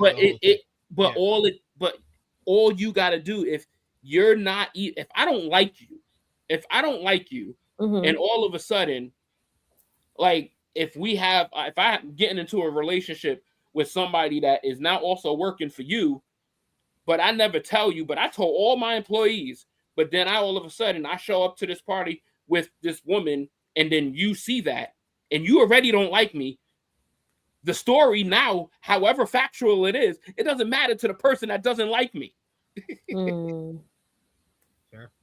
Because you got to see it from the other person's point of view. Like, so Dixie's an idiot. So like what she clearly, but Dixie's an idiot. In this particular instance, Jeff fucked up. Like he fucked. Like you can't. Like it's like, yo, I'm telling everybody, but then the whole house knows. But then you bring this girl to the house with your mom there to introduce, and the whole house knew already. But then your mom all of a sudden didn't know. Like, how does everybody know but me? So Russo says Dixie was just looking for a reason to fire Jeff, and the word of what happened gets leaked to the sheets due to someone calling the Bubba the Love Sponge show in 2009. The caller says Karen is living with Jeff, and Dixie is upset. Jeff batteries! says that The batteries are starting. Jeff says that he gave Dixie the rope and she snatched it. Karen says that she nuked his whole fucking life. Jeff was given the documents from Panda that had him removed as EVP and head of creative, and the lawyers call to say that he is being sent home with pay. We get the footage of Dixie explaining it was a personal situation that put all of them in a tough situation. Jeff says that it didn't have to happen, but that's what ego will do. This is where this is spinning the story. This is where he starts spinning the story. They wondered what tough spot. They wondered what would happen to TNA without the heat and the heart and soul of the company. But this was crazy at the time, especially, and even looking back on it years later, that Dixie Carter really created this whole narrative that for years people thought Jeff Jarrett stole Karen Angle from Kurt Angle. For years. I thought that's what was the case. Because they put that on television. Mm-hmm. Right. Because they put that on television. And then Dixie. Dixie took that and knows what's going on in real life and turned it into it. They're putting the company in a tough situation where everyone in the company knew already. Including Kurt. Kurt didn't care. Including Kurt Angle. Jeff was still a major shareholder, a stakeholder in the company, but was frozen out of the day-to-day operations. Karen says that he was crushed and it was his whole life in the company he started. Karen says that she still feels responsible. She told him they needed to end it, but he told her absolutely not. He had already thought all that through and their relationship only became stronger. She says her husband risked everything to be with her, which is quite the bomb and why they're still together all these years later. Yeah, that's awesome, bro. That's awesome. Yeah. That he even though she's literally like the writing's on the wall and she can read it, but his eyes are fucking blurry as hell and he can't read the words clearly on the wall. Like it's crazy. Jeff says from the summer of 2002 until September 2009, those were his vision of TNA. He says that the most successful ratings run for TNA was January 2009 until September. I think the highest rated show ever was the first Monday episode of TNA, which we will March 8th. March 8th. No, January 4th. On March 8th, brother. March 8th, brother. Dixie. That shit. I will never forget the March 8th promo because this nigga said March 8th like 47 times during that one promo. Like that. Dixie gave full creative control to Vince Russo and fired Dutch Mantel. Not Uncle Dutch. I want to say, and they didn't even have the Uncle Dutch there to talk about it. Started to really go left. Russo had nobody. Dutch is getting shot. I don't know because he's a Jeff guy. Russo had nobody to govern him, and D'Lo Brown says Russo would have 5 minutes of wrestling in a show if he could. Cornette gets to rail on Russo some more, which is always entertaining. He says that Vince Russo doesn't like professional wrestling and he doesn't understand it. Meanwhile, Russo says Cornette doesn't understand this is a TV show and not a house show in Louisville. Cornette gets fired. Yeah. And Cornette says, "What the fuck did I do?" The producer asks Cornette, strays, bro. The producer asks Cornette if he ever made any terroristic threats towards Russo. And Cornette responds, "It depends on how you define terroristic." This is where I know. This is part of the episode. This is the part of the episode that where I was like, "Nah, they can't be serious right now. Like this is something like what? What are and you you gonna tell me that Jim Cornette hates anyone on this planet more than he hates Vince Russo? You're lying to me. You're lying to me. Russo says it depends on what you think a terrorist threat means.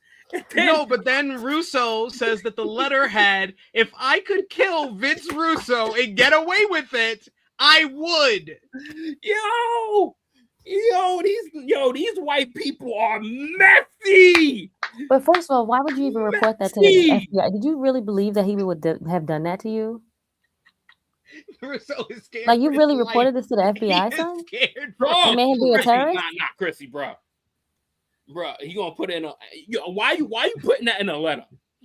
First and foremost, and it was probably a letter with like magazine cutouts. Why you putting that in a letter? What? Yo, so he cut out the letters and pasted it on paper. You know what? Yo, nah, bro. Yo, that's some intrusive thoughts. That's them demons on that fucking pen. My head hurts. And then the nigga really said it depends on what you define as terroristic threats. Nigga, me killing you is a terroristic threat. Then we find out what he even said. And yes, that is terroristic, nigga. What the fuck? What the fuck? He said that there's a question. There's a question if that's terroristic. If I could get away with it, I would. Now that's some real, that's some real white shit right there. And then Vince Russo's bitch ass, you gonna really kill me over professional wrestling, bro? Yes, that's what Russo says. He said he's stunned that someone would do that. You bitch.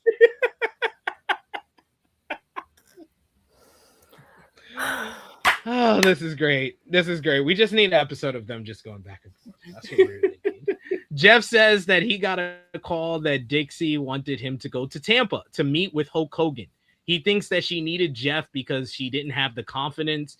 Jeff says that Dixie never wanted her out of wanted her out of TNA, but she wanted Jeff to work for her instead of with her. Karen says that Jeff is an optimist and he had to support 3 daughters, so he grabbed the carrot she dangled. So Dixie and Jeff get on a plane and fly to Tampa. Hogan is there, and so is Eric Bischoff. Eric is here as a talking head and says that he didn't have a lot of high hopes. He only met with Dixie because of Hulk Hogan. He saw parallels between TNA and WCW in 1994, and he thinks Dixie would rather not deal with Eric, but Hogan had his group that he trusted. Hogan also had beef with Russo. Hogan wanted Bischoff to keep Russo away. Eric calls Russo a fraud. Dixie really wanted Hulk. Jeff says that he worked with Eric and knew Hulk for 25 to 30 years. He knew Hulk, didn't know anything about TNA, but knew Hogan could help as a mouthpiece for the brand. Anything else to him would be a loss. Eric could tell there was a strained relationship between Dixie and Jeff, and Eric got the feeling that Dixie was in charge. Jeff says bringing in Eric and Hogan meant the end of his time in TNA. He says that Dixie was nervous because she knows that he knows what she did. He knows what she did to him and what she did to his 3 girls. Karen says that Jeff was used for a meeting and then sent back home. We see footage from the press conference with Eric, Hogan, and Dixie. Sinister Minister thought that it was going to be a disaster and that Dixie was being manipulated by Master Carnies. Karen says Russo and Jeff protected Dixie from herself for years. And then we get the final preview for the final part, which Russo says that Eric is dead to me. Nigga, this is where you know immediately that, Dixie Carter is literally just completely blind about everything wrestling. Completely blind about everything wrestling. So you call the person that you shut down to come and help you to a meeting because you know you needed him to talk wrestling for Hulk Hogan. But you got Vince Russo as a booker. After how literally their WCW relationship ended, you want to put these 2 back in the same place? And then once you get to Tampa, Eric Bischoff is there too? You didn't know about that in advance? Like, this is where this is like, and part of Jeff is like, he knows how clueless this woman is about wrestling, but he's trying to stay afloat and obviously keep his family fed and keep getting paid and stay a part of the company he created. But he's literally watching a ball of flames build up. He's literally watching the fireplace start to slowly mold with the fire pieces, and he's seeing it happen. But he's literally powerless because of this fucking energy company from Texas, Panda. All of a sudden has all the fucking stroke because they fucking invested in the shit. This man is in a tough fucking spot, B. Like, he's in a tough spot because he can't go back to the WWE. He ain't got the cachet to go back there. He's already planted his baby in TNA, and he's literally losing it by the week, by the month. And now you got to go do business with Eric Bischoff and Hulk Hogan? It's like the worst possible situation to be in when you've been sitting at home for weeks. And then put them in a room together with Vince Russo. The double whammy. So it's like, all right, we're going to get rid of... So this is why Jim Cornette, this is why Dutch, or they caught the strays before this even happened. They're like, we can't have Jim Cornette, Vince Russo, Hulk Hogan, Eric Bischoff all in the same room. Yeah. So at least they were smart enough for that. They shot Jim Cornette. Yeah. I don't know why Dutch had to catch one. Dutch did not need to catch one, bro. There was no reason. Like, Dutch probably got fired on his day off. He Greg from Friday. Yo, this messy. Very messy. So Jeff says that it is hard to put into words, and this is how we start off part 3. He says it's hard to put into words how he felt watching the product while sitting at home. He knew Hogan was on the way and was excited for the brand. Eric Bischoff says that Hogan believed until the day that he died that there was a lot of value in the Hulk Hogan brand. He gets choked up a little because he says it's hard to say until he died. Awesome Kong says a meeting was called and Dixie basically told people that it was time for a change. She said, and I quote, "You can choose to support me or not, but if not, you will find another place to work." Did you see the people's faces when they did that shit, though? Bitch, really put this shit on television, bro. Did you guys see this in real time? Yes. This bitch put this shit on television, my nigga. I was like, no fucking way. For real? There's no fucking... Yeah. Yo, they aired this on Impact. All you have to do is see the faces on literally every single person on the roster. Like, we're all fucked. Bro, wow. Insane that you're going to have an in-house meeting and air that shit on live television. You're going to embarrass the whole roster and then play it in front of the whole neighborhood. That's basically what you did.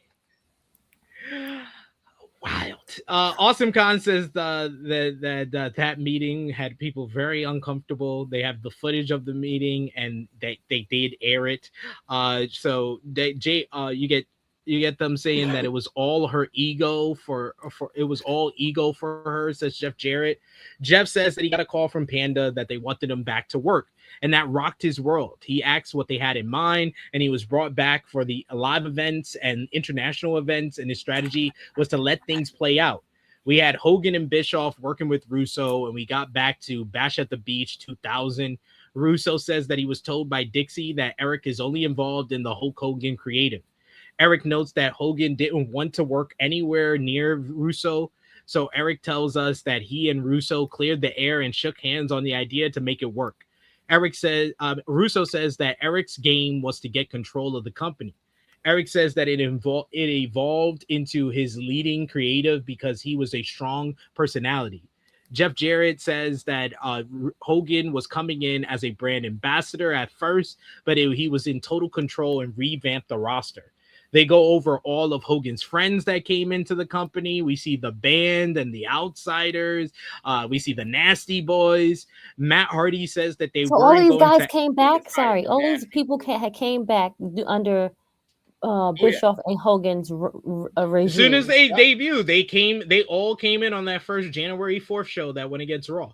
Yep, the Click, Nasty Boys, all this bullshit. All this bullshit. All his friends. Literally, all his friends. All his friends, yeah, all of his friends, literally. Yep. Well, you said January 6th? January 4th. Oh, January 2010. 4th. Yeah. Oh. Jeff thought that it was going to be a disaster as Hogan wanted to change everything about TNA. And one of the first things he changed was the 6-sided ring. Jarrett calls that a big mistake. Mm-hmm. He says that that Bischoff says that he was never a fan of the 6-sided ring. He calls it stupid.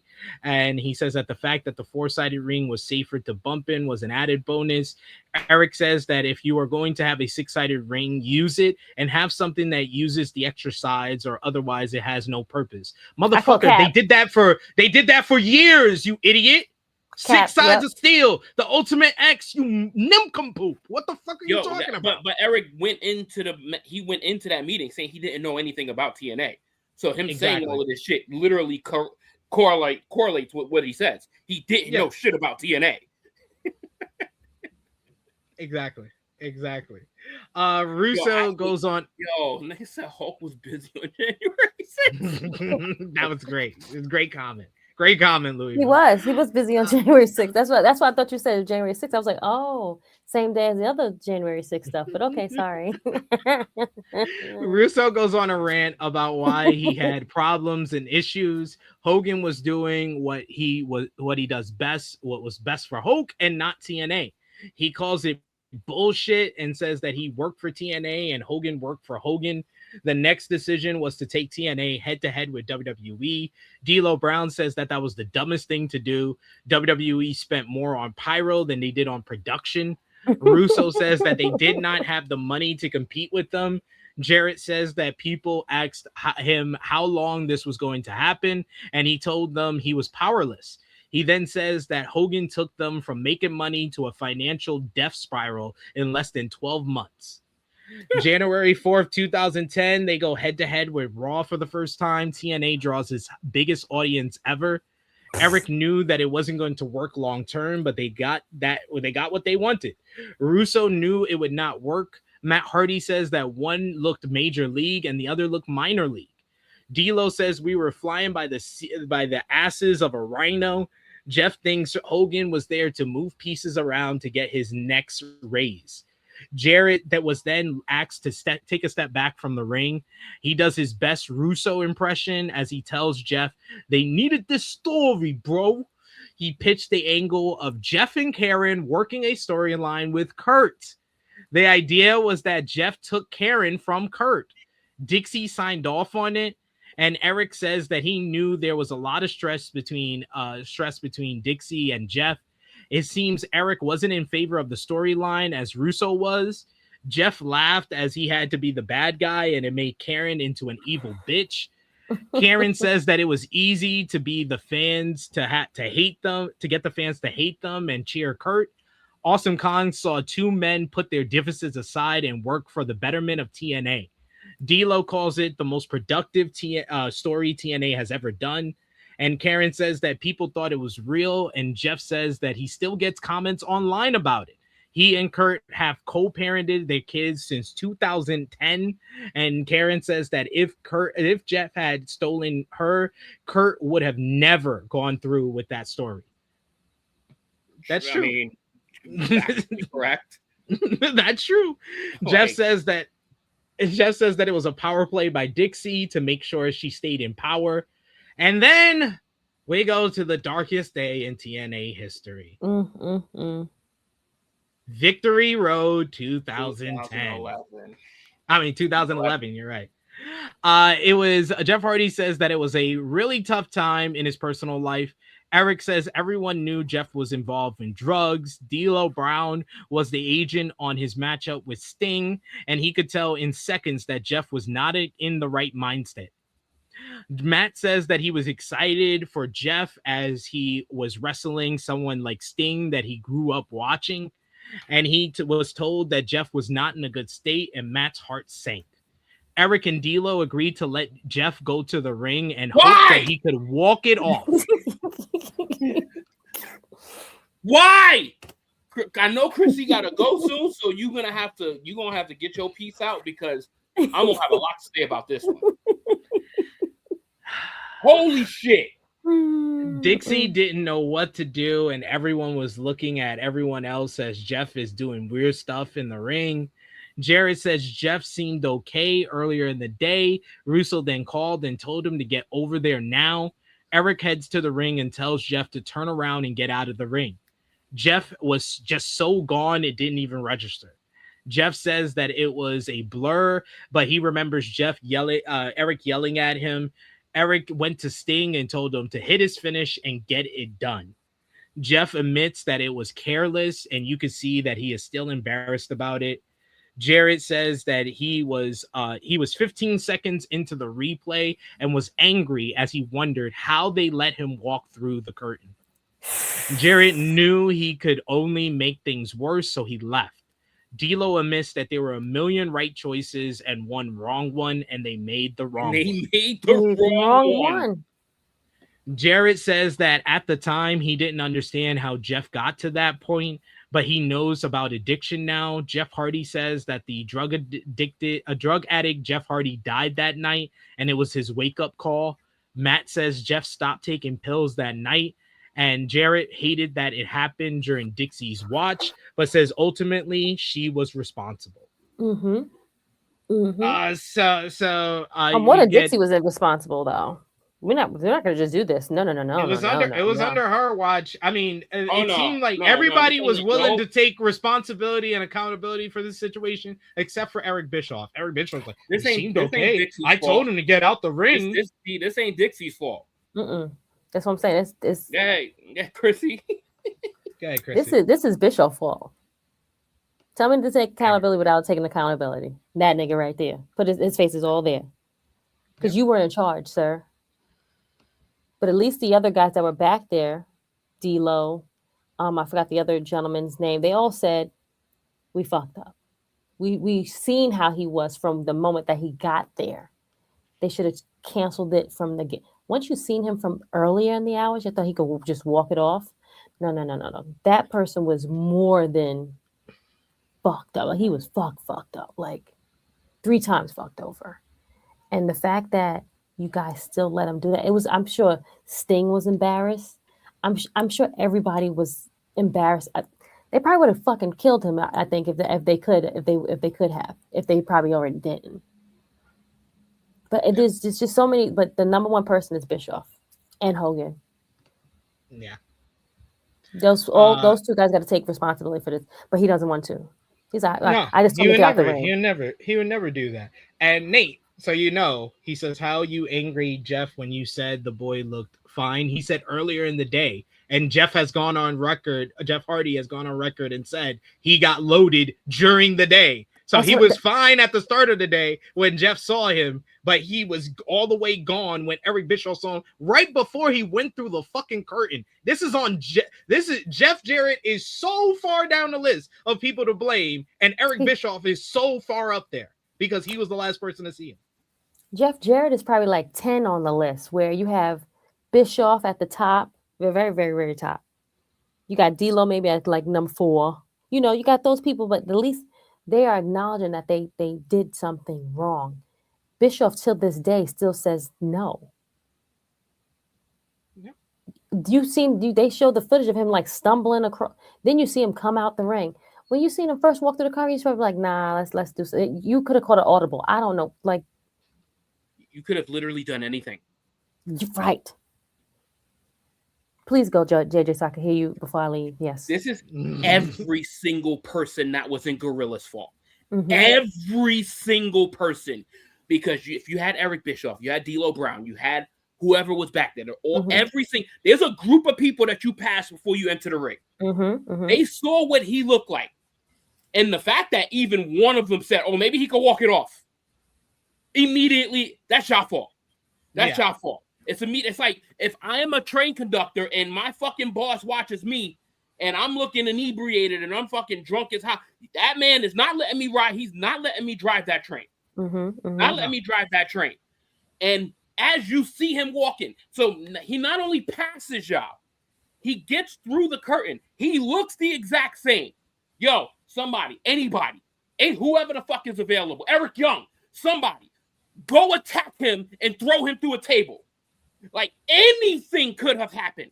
Somebody drag him back, kidnap him. Yeah, just drag him back. Fuck him up, make it look bad, drag him off the fucking arena, drag him out, like do something, and then while you're wheeling him out, just we had to do this for you. Right. And then you could have told, like, someone from in the back, Gorilla said, could have told someone to the referee to let them know, like, Sting, like, this is what's happening. Like, yes, they all got earpieces on. Fucked up. Yes. Everyone knows that. Yeah, Jeff Hardy is the number one person to blame here. Don't get it twisted. Don't get it twisted because we're putting the blame on other people. Doesn't mean that Jeff Hardy is not to blame. Jeff Hardy is the number one person to blame. Yes. He's the one that did it. Yes, he did it. But he put everybody in that situation. People that needs to be included in this mess. Yep. Because Jeff did it. But the fact that there's people that saw him, that saw this, and just said, maybe he could walk it off. Maybe he could. Do you understand how stupid you have to be to think that you could be fucking stoned and all of a sudden he could just walk 50 feet to the ring and then all of a sudden he's sober? Like highs don't go away that quickly. Yeah, no, don't. They don't go away that quickly. So obviously, this man, number one culprit is Jeff Hardy. Yes, and absolutely. the fact that he has said this and has stated this is factual. It's factually correct. But and you can tell he's still like hurt the about only person that you're blaming in this whole circumstance. He's still fucked up about it. A whole motherfucking team of people that could have called an audible, that could have literally seen him. My number one thing was like, why didn't y'all just send somebody to attack him? Just send somebody to attack him. He wouldn't have felt it anyway. Exactly. And then as you're fucking carrying him out, be like, yo, listen, you were incapable of fighting. We have to save you. We have to save you from yourself. Yeah. But no, it's like, here, go out there and embarrass yourself in front of the world. Crazy. Miss Krssi Love, we know you got to run. Let the people know where they can follow you on social media when they'll see you again. Yes, guys. Sorry, I have to run. I have a meeting right now. That's right after this, because I'm at work. But you can follow me, Krssi Love _1, True Hill Krssi Love, and just my plain old name. See you all then. Myself and SP, I don't know when we're doing either the shot. There was no Raising Kanan this week, so no Raising Kanan this week. I'll probably have to do the Shy on my own, but that's fine. We'll team back up for the finale. No, we have to do the Shy together because the Shy was a shit show. Okay, so maybe Wednesday. Okay, thank you, friend. There you go. We'll have to figure it out on Wednesday because the shot, we have a lot to talk about on the shot. I have so many people I want to cuss out. So there we go. Fair enough. Okay. Bye, friend. See you all later. Bye, Krssi. All right, let's finish up this episode. We ends with Jeff coming back into TNA. He beats Jeff in a loser leaves TNA matchup. That lets Jeff Jarrett work on shows in India for Ring Con Boom, whatever it was called. The financial situation was getting worse in TNA, and after 4 years, Hogan decided that it was time to leave. So, of course, this is a whole story as well, JJ, because Eric says... how could a company be this messy this quickly? And still be around today. And still be around today. And they're still on TV today, and they're still messy. Oh yeah. I said this shit on. I don't know how they're still around. I genuinely don't know how they're still, like, they got some secret sky funding from somewhere. I don't get it. Like, it's hard to process this because it is amazing that they still got a lifeline at this point in time. Okay, this is the second best comment that we gotten today. Is Nate saying Krssi got a video game meeting she ain't tell Sid about and laughing about reaching. That was a good one. Yo, imagine that shit. Like 3-4 months later, we see like the True Hill Heat video game. True Hill Heat video game. Like I wasn't told anything. Krssi Love Productions, and then we're all in it, and then none of us knew. We're all NPCs. We don't even get names. Krissi's the main character of the video game. So Eric says that Hogan wanted to leave as part of a story instead of just disappearing off screen. So we get Hogan quitting and then Dixie begging him to stay and grabbing Hogan's leg. Russo doesn't want to know the amount of money Dixie spent on Hogan and Eric. He calls what Hogan did disgusting. Jarrett says that moment said everything about Dixie's knowledge of pro wrestling. Facts. Her begging Hogan to stay and hanging on his leg that is like the nail in the coffin for that era of TNA. She Jeff Van Gundy'd him. Yep. On a show that you know that this is his final night. Mm-hmm. On a show she paid for. And you decide to make him look like a god? Mm-hmm. When he's the one that has sunk this company to laughable, unwatchable proportions? Yep. And you decided to put yourself on embarrassment street like that? But you're a woman of power? But you're here Game of Thrones style begging a man to stay? Pathetic. We get that meeting where you saying follow my direction and this is my lead, but you hear groveling on this man's legs as he's leaving the company. So embarrassing. We get to Toby Keith as he asks Jeff Jarrett what was happening with TNA, and Jeff says that it was a financial death spiral. Toby wanted to help and told the lawyers that he would only come on to help if Jeff Jarrett was in charge. They weren't going to go for that, so Jeff resigned from the company, and that's the end of Jeff Jarrett in TNA. But it's not the end of this story, as Jeff leaves TNA and he starts Global Force Wrestling. They ran a Grand Slam tour where they worked in baseball stadiums. TNA was sold to Anthem around the same time, as Cornette says Dixie's parents had enough. Anthem changed the name of the company to Impact, as that sounded better to add, sponsors. And they get together with Jeff Jarrett's Global Force Wrestling for a merger. Karen was skeptical and says that she had PTSD from hearing about it. And Jarrett just had the idea that he can make this work again. Sarati says that Jeff was on a revenge tour and that made for a dark time.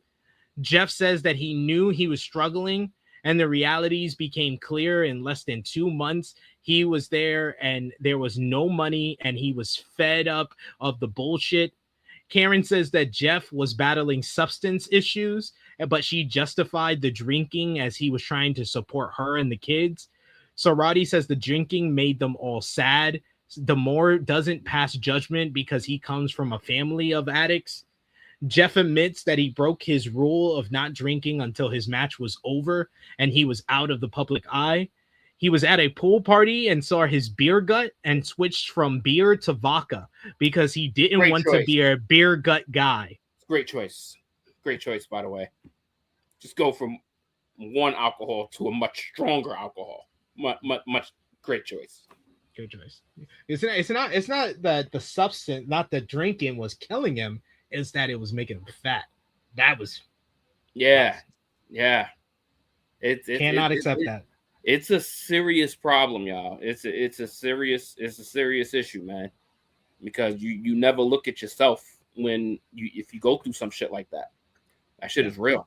Like, that shit is really real. Like, you never look in the mirror once you go through all of this until you get hit in the face hard enough that somebody is there for you to put you in that place. Karen says that he was killing himself. Jarrett travels to Mexico for Triple Mania, and he was told to hang out in the dressing room until rehearsals. So he had a bottle with him, and he just kept drinking and drinking and drinking. They never did rehearsal that day, so he was smashed by the time that he left. He woke up the next morning and started drinking again. We see video of Vampiro's documentary, and Jarrett is absolutely off his fucking rocker. He pulled a Jeff Hardy, but even more offensive. He's one of those offensive drunks that gets mad at people and just doesn't know how to act in public. He starts throwing tortillas out to the crowd in Mexico. This nigga becomes a racist drunk. This causes a damn near riot in the. I remember this Triple A. I remember this. Me too. Me too. This was so disgusting. He causes issues backstage, we see as well. He flew home on Labor Day and was told by Anthem that they wanted him to go to rehab. Jeff was mad at Scott D'Amore, but D'Amore said that he was okay if Jeff never talked to him as long as he got sober. Now that's a friend.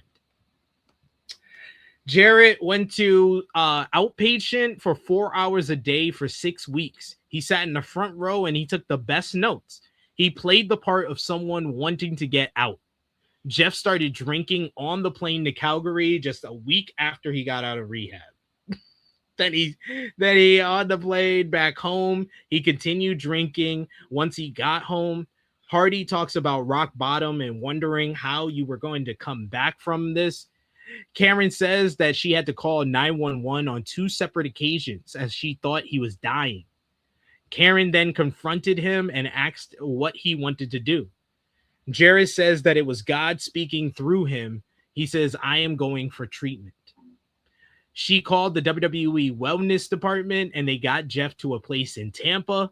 That clause that WWE will pay for treatment for anyone who ever worked for them is one of the best things that they've ever done in the company's history, and has helped out a lot of people, including Jeff. Jeff didn't know what an alcoholic was, and he learned that he still has issues with his father. They ended up reconciling, and Karen's is grateful that it happened. Jeff also had to deal with the loss of Owen and burying that emotional pain, dealing with the passing of his first wife and hiding that pain so he could be a father and run TNA. He admits he got honest with himself in those 8 weeks, and he made it home just before Christmas. He gets the call from WWE on the first Sunday of 2018, and he tells Karen that the call was from Vince, and he wants Jarrett in the Hall of Fame. God damn, they were making Hall of Fame calls in January back in the day. Now they don't make the calls until like 4 weeks before the show. Unless you're Stephanie McMahon. Yeah, then you know months in advance because you work with them already. So Jeff admits he got emotional as everything he went through, and this is how 2018 started.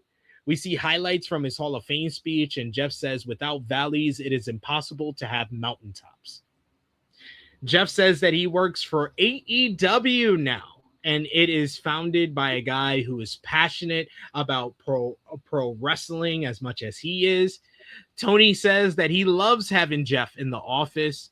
Jeff started as a heel and was asked to be in the Owen, and they asked him about what Owen meant to him.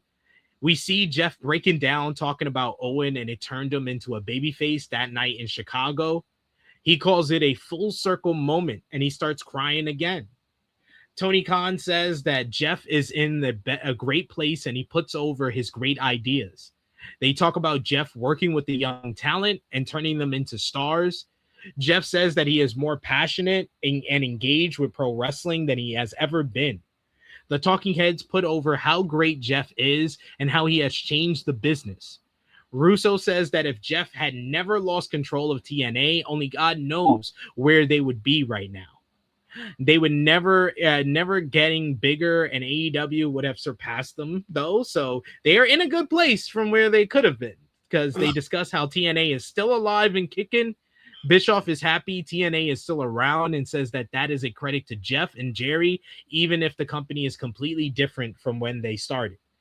D'Lo says that TNA is Jeff Jarrett and Jeff Jarrett is TNA. Scott Steiner says Jeff always comes back from getting knocked down. And Jeff says the last words of the show. He says he always bet on himself and he teaches his kids to get up and bat. And because life is more enjoyable that way. And that is the story of Jeff Jarrett and the fight for TNA. A multi-year drama, a decade-long drama of him trying to make something outside of the bubble of WWE and WCW, dealing with financial issues, dealing with power plays, dealing with loss of his friends, his wife, his father, and he has finally made it out the other end, now working with AEW in their company. But, man, this was one of the best Dark Side of the Ring episodes. If you look at it as a whole, this is one of the best episodes they've done, even though I knew a lot of this going in. What did you think, Top Guy? This was incredible brain food. So, which means like this obviously there's stuff that I still want to know about, but there was so much given, and I'm glad that Vice and company did this in 3 parts and didn't, condense this into like 1 or maybe 2, that they gave it like a healthy amount of program to get this much out. This is one of the most fascinating stories that you're ever going to hear from a wrestling perspective as long as we're alive. Like, we are not going to hear something as ambitious, as crazy, as self-driven, as messy, as volatile, as damaging, and also being able to still come out and smell some sort of roses at the end and, be able to talk about all of these. The fact that Jeff Jarrett was here to talk about all of this is a great testament to where he's come from where he was. And it's funny that, when we were talking about this story, and it's kind of like what his time is, whatever he's doing in AEW, it was feeling like good seeing Jeff Jarrett just out there, like even having his back and forths with MJF and him having his little run-ins with Jay Lethal and crew and stuff like that. And it was like, it's good to see him. Like, it's good to see him. And now, obviously, don't make it messy and start making him like world heavyweight champion and all of that shit. But as long as it's in the confines of him just being able to work and being able to be around the guys and do what he loves most, like that's a beautiful way to say that you've learned your lessons and you're going to apply them to everybody that is coming after you. I think that is really, really awesome that Jeff Jarrett is basically a spokesperson for what not to do. And he's a great story. Like, he's a great story, man. Like, and through this, I've kind of become a little bit of a fan of his based on everything that he's done and he's been through. And he's still, I'm just glad that he's still with us and he's still doing what he loves.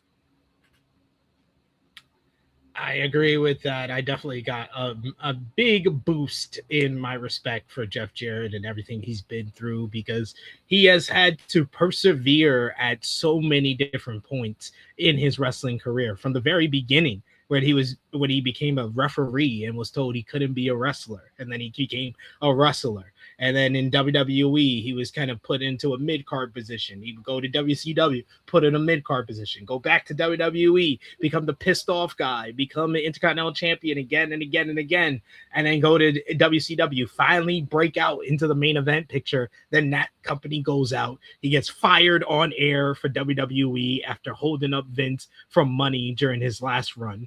Then he creates his whole new promotion. They go through financial struggles. They're about to go out of business right when they're starting until the Carters come in.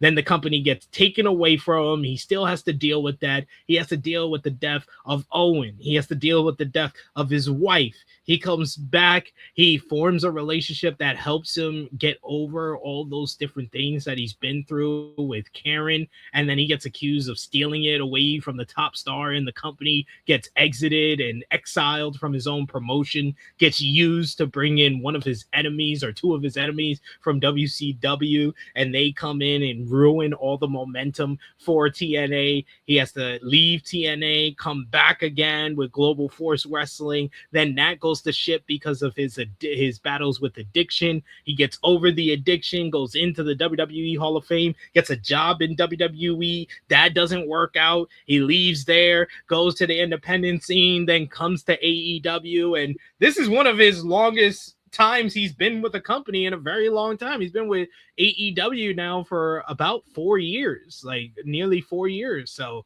he's doing well for himself. But what a topsy-turvy roller coaster of a wrestling career Jeff Jarrett has had. Roller coaster indeed. My God. Crazy. Indeed. But it is time to give our ratings on this episode. Let us know in the live chat. Let us know in the comments down below. What was your MVP for the episode? Who was your MVP? Who was your LVP for the episode? What was your your favorite moment that they touched on in the story, or favorite part of these 3-part series? And of course, give a thumbs up, thumbs down, thumbs in the middle for the Jeff Jarrett and the battle for TNA. And out of 10, what did you give this 3-part episode?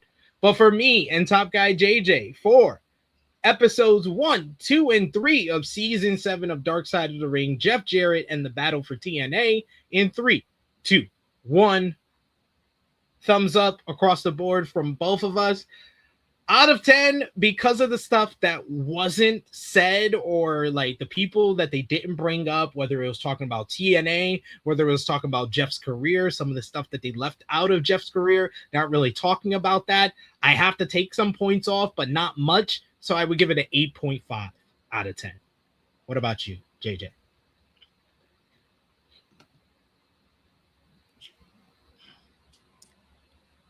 Yeah, I think I'm right there with you. I think I'm literally right there with you at the same 8.5, because this would have gotten a 9, 9.5 if I would have heard more about Jerry's story and just anything involving Gail Kim.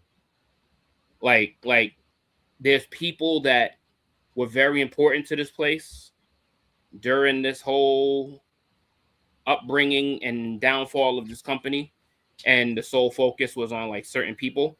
But this was really good, but I think there's just missing pieces still, which is crazy that 3 parts is not enough.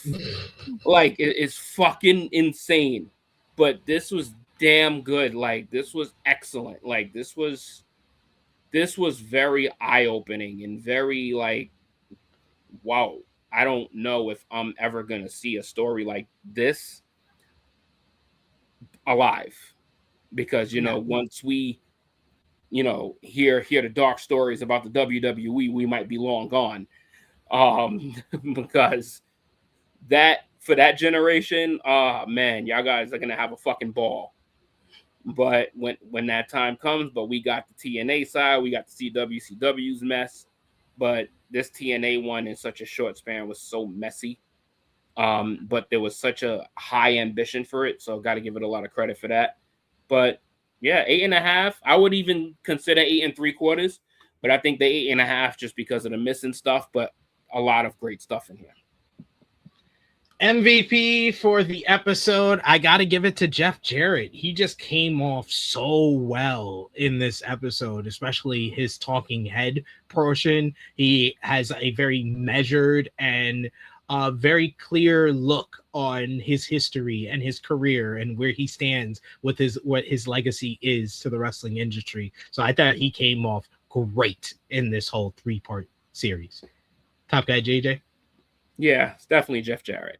To be this vulnerable, to be able to share this much of your story, despite how much darkness there is. Obviously, he's got the best parts of his story still, because he still has his kids, he still has his wife, and he still is employed. So he's able to talk about all of the messes because he's still hanging on and not by a thread. He's actually still living life, thriving. So the fact that he's able to still do that and talk about all the moments, absolutely, is Jeff Jarrett. LVP for this episode has gotta be Dixie Carter. Like, I mean, just her whole power play and how she handled everything. I'm okay with someone who wants to use their political power to put over the person that they want to put over. But the fact that she wanted to basically own the company and also be a star in the company, it feels kind of yucky, and it feels like you got your parents to pay for this company so you could be a TV star. And that just made me completely look at Dixie Carter a different way. Top guy? Yeah, it's definitely Dixie Carter. And a lot of it is because she just didn't take advice from people that was good with professional wrestling. She just didn't listen. And all she did was she tried to make her daddy proud. And instead of actually soaking in knowledge of the professional wrestling business. I was almost going to say Eric Bischoff, because Eric Bischoff is another dickhead, because he's very high on that list too, because he's somebody that wanted TNA to do innovative things with their 6-sided ring that he never saw TNA do with their 6-sided ring. And he hated it because he never saw what they actually did with the fucking ring. But, you know, he's a dickhead. But he was a small portion of this show. Dixie Carter had a chunk. She was the villain. She was the villain of this story. From episode 2 on, and the home run for me for her to get LVP was, dog, you aired that fucking meeting on live television, bro. Like you really did that.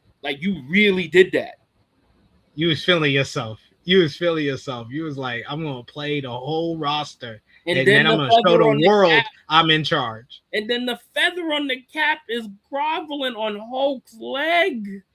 Yeah. It's a wrap. You double down on your LVP status. Moment of the episode, I'm going to give it to the Cornette versus Russo round 47,467. The moment of the episode was Cornette asking, it depends on what you mean by terrorist threat. It depends on what you mean by terroristic. Depends on what you mean. That is some real white boy shit right there. Jeff Jarrett, Jim Cornette never change. Please never change, please. But that's it. That is all for our first episode, our first review of season 7 of Dark Side of the Ring, episodes 1, 2, and 3. We'll be back next week to review episode 4, which will be on Samoa Joe versus Necro Butcher. Now we're getting into the 2000s, into the indies type of stories when everything went wrong and a matchup between two of the most feared competitors on the indies became a shoot. We're going to learn about that on this week's show. Should be fun. But we'll be back with that next week. Want to thank Top Guy JJ for joining us this week. We appreciate you, good sir, but not going to be the last time they see you this week. So let the people know where they can follow you on social media and when they might see you again. On Instagram, you can find me at _Top Guy JJ, and on this channel, God willing, I'll be back tomorrow for Rated Raw review with my brother SP, and for the flagship podcast 2 weeks from Saturday, which would be August 8th, for the True Heel Heat flagship podcast the week after SummerSlam. There you have it. Be on the lookout for that. JJ is almost on this channel as much as I am. But you can follow me on the Twitter machine at TrueHillSP3. You can follow the gang, Facebook, Twitter, Instagram, TikTok at True Hill Heat. Patreon.com/True Hill Heat. $3 a month gets you exclusive content. The best way to support us when we're not live here. Go over and check out our GOAT match series of Grande Americano versus the original Grande Americano over on Patreon, and check out all the great stuff we got on this channel, like the True Hill Heat flagship podcast, True Hill Heat 389, talking about everything that went on in the week of wrestling. Me and Top Guy JJ giving you an old school edition of the True Hill Heat flagship podcast. We got Rated Raw review last Tuesday with me and JJ talking about Monday Night Raw, and we'll be back tomorrow, 1:05 p.m. Eastern Time, with the latest episode of Rated Raw review. Like I said, we'll be back next week with another edition of Dark Side of the Ring, and over on True Hill Heat Sports and Entertainment, we got the Shy review. We got another X-Men 97 review. We got plenty of great stuff, as well as Spider-Man 2 review going on up on the channel this week, so be on the lookout for all of that. For Top Guy JJ, it is me. It is. Yeah, I just wanted to take a moment and just thank all of y'all that's in this chat right now for this very interesting, because y'all were on fire with the comment section, going off, very, very engaged with this episode here in particular. Like, this was a lot of fun to do, because this is outside of our norm of a wrestling show, of an event, a PLE, grading wrestling matches and promos and segments. Like, this got deep. But this was good. This was some good shit. So I wish I was around to do more of these. You know, work is going to get in the way of a lot of these Dark Side of the Ring reviews, but it was good to get on this one. Yes, appreciate y'all in the chat, and I hope y'all joined us on the next one. And if you haven't already, check out all the past episodes of Dark Side of the Ring that we reviewed. Every single Dark Side of the Ring episode we have reviewed on this channel, so go and check out the playlist. For Top Guy JJ, it is me, your True Hill Phenom SP3 for Miss Krssi Love as well. This has been our Dark Side of the Ring Season 7, Episodes 1, 2, and 3. Jeff Jarrett and the Battle for TNA. We are signing off until next time. I need to see that Bischoff. I need to see Russo and Cornette fight. I just need to see it once. It could be a slap fight. Of all I need to see power slap. Oh, power slap. Russo, Cornette, book it. Oh, that'll sell out.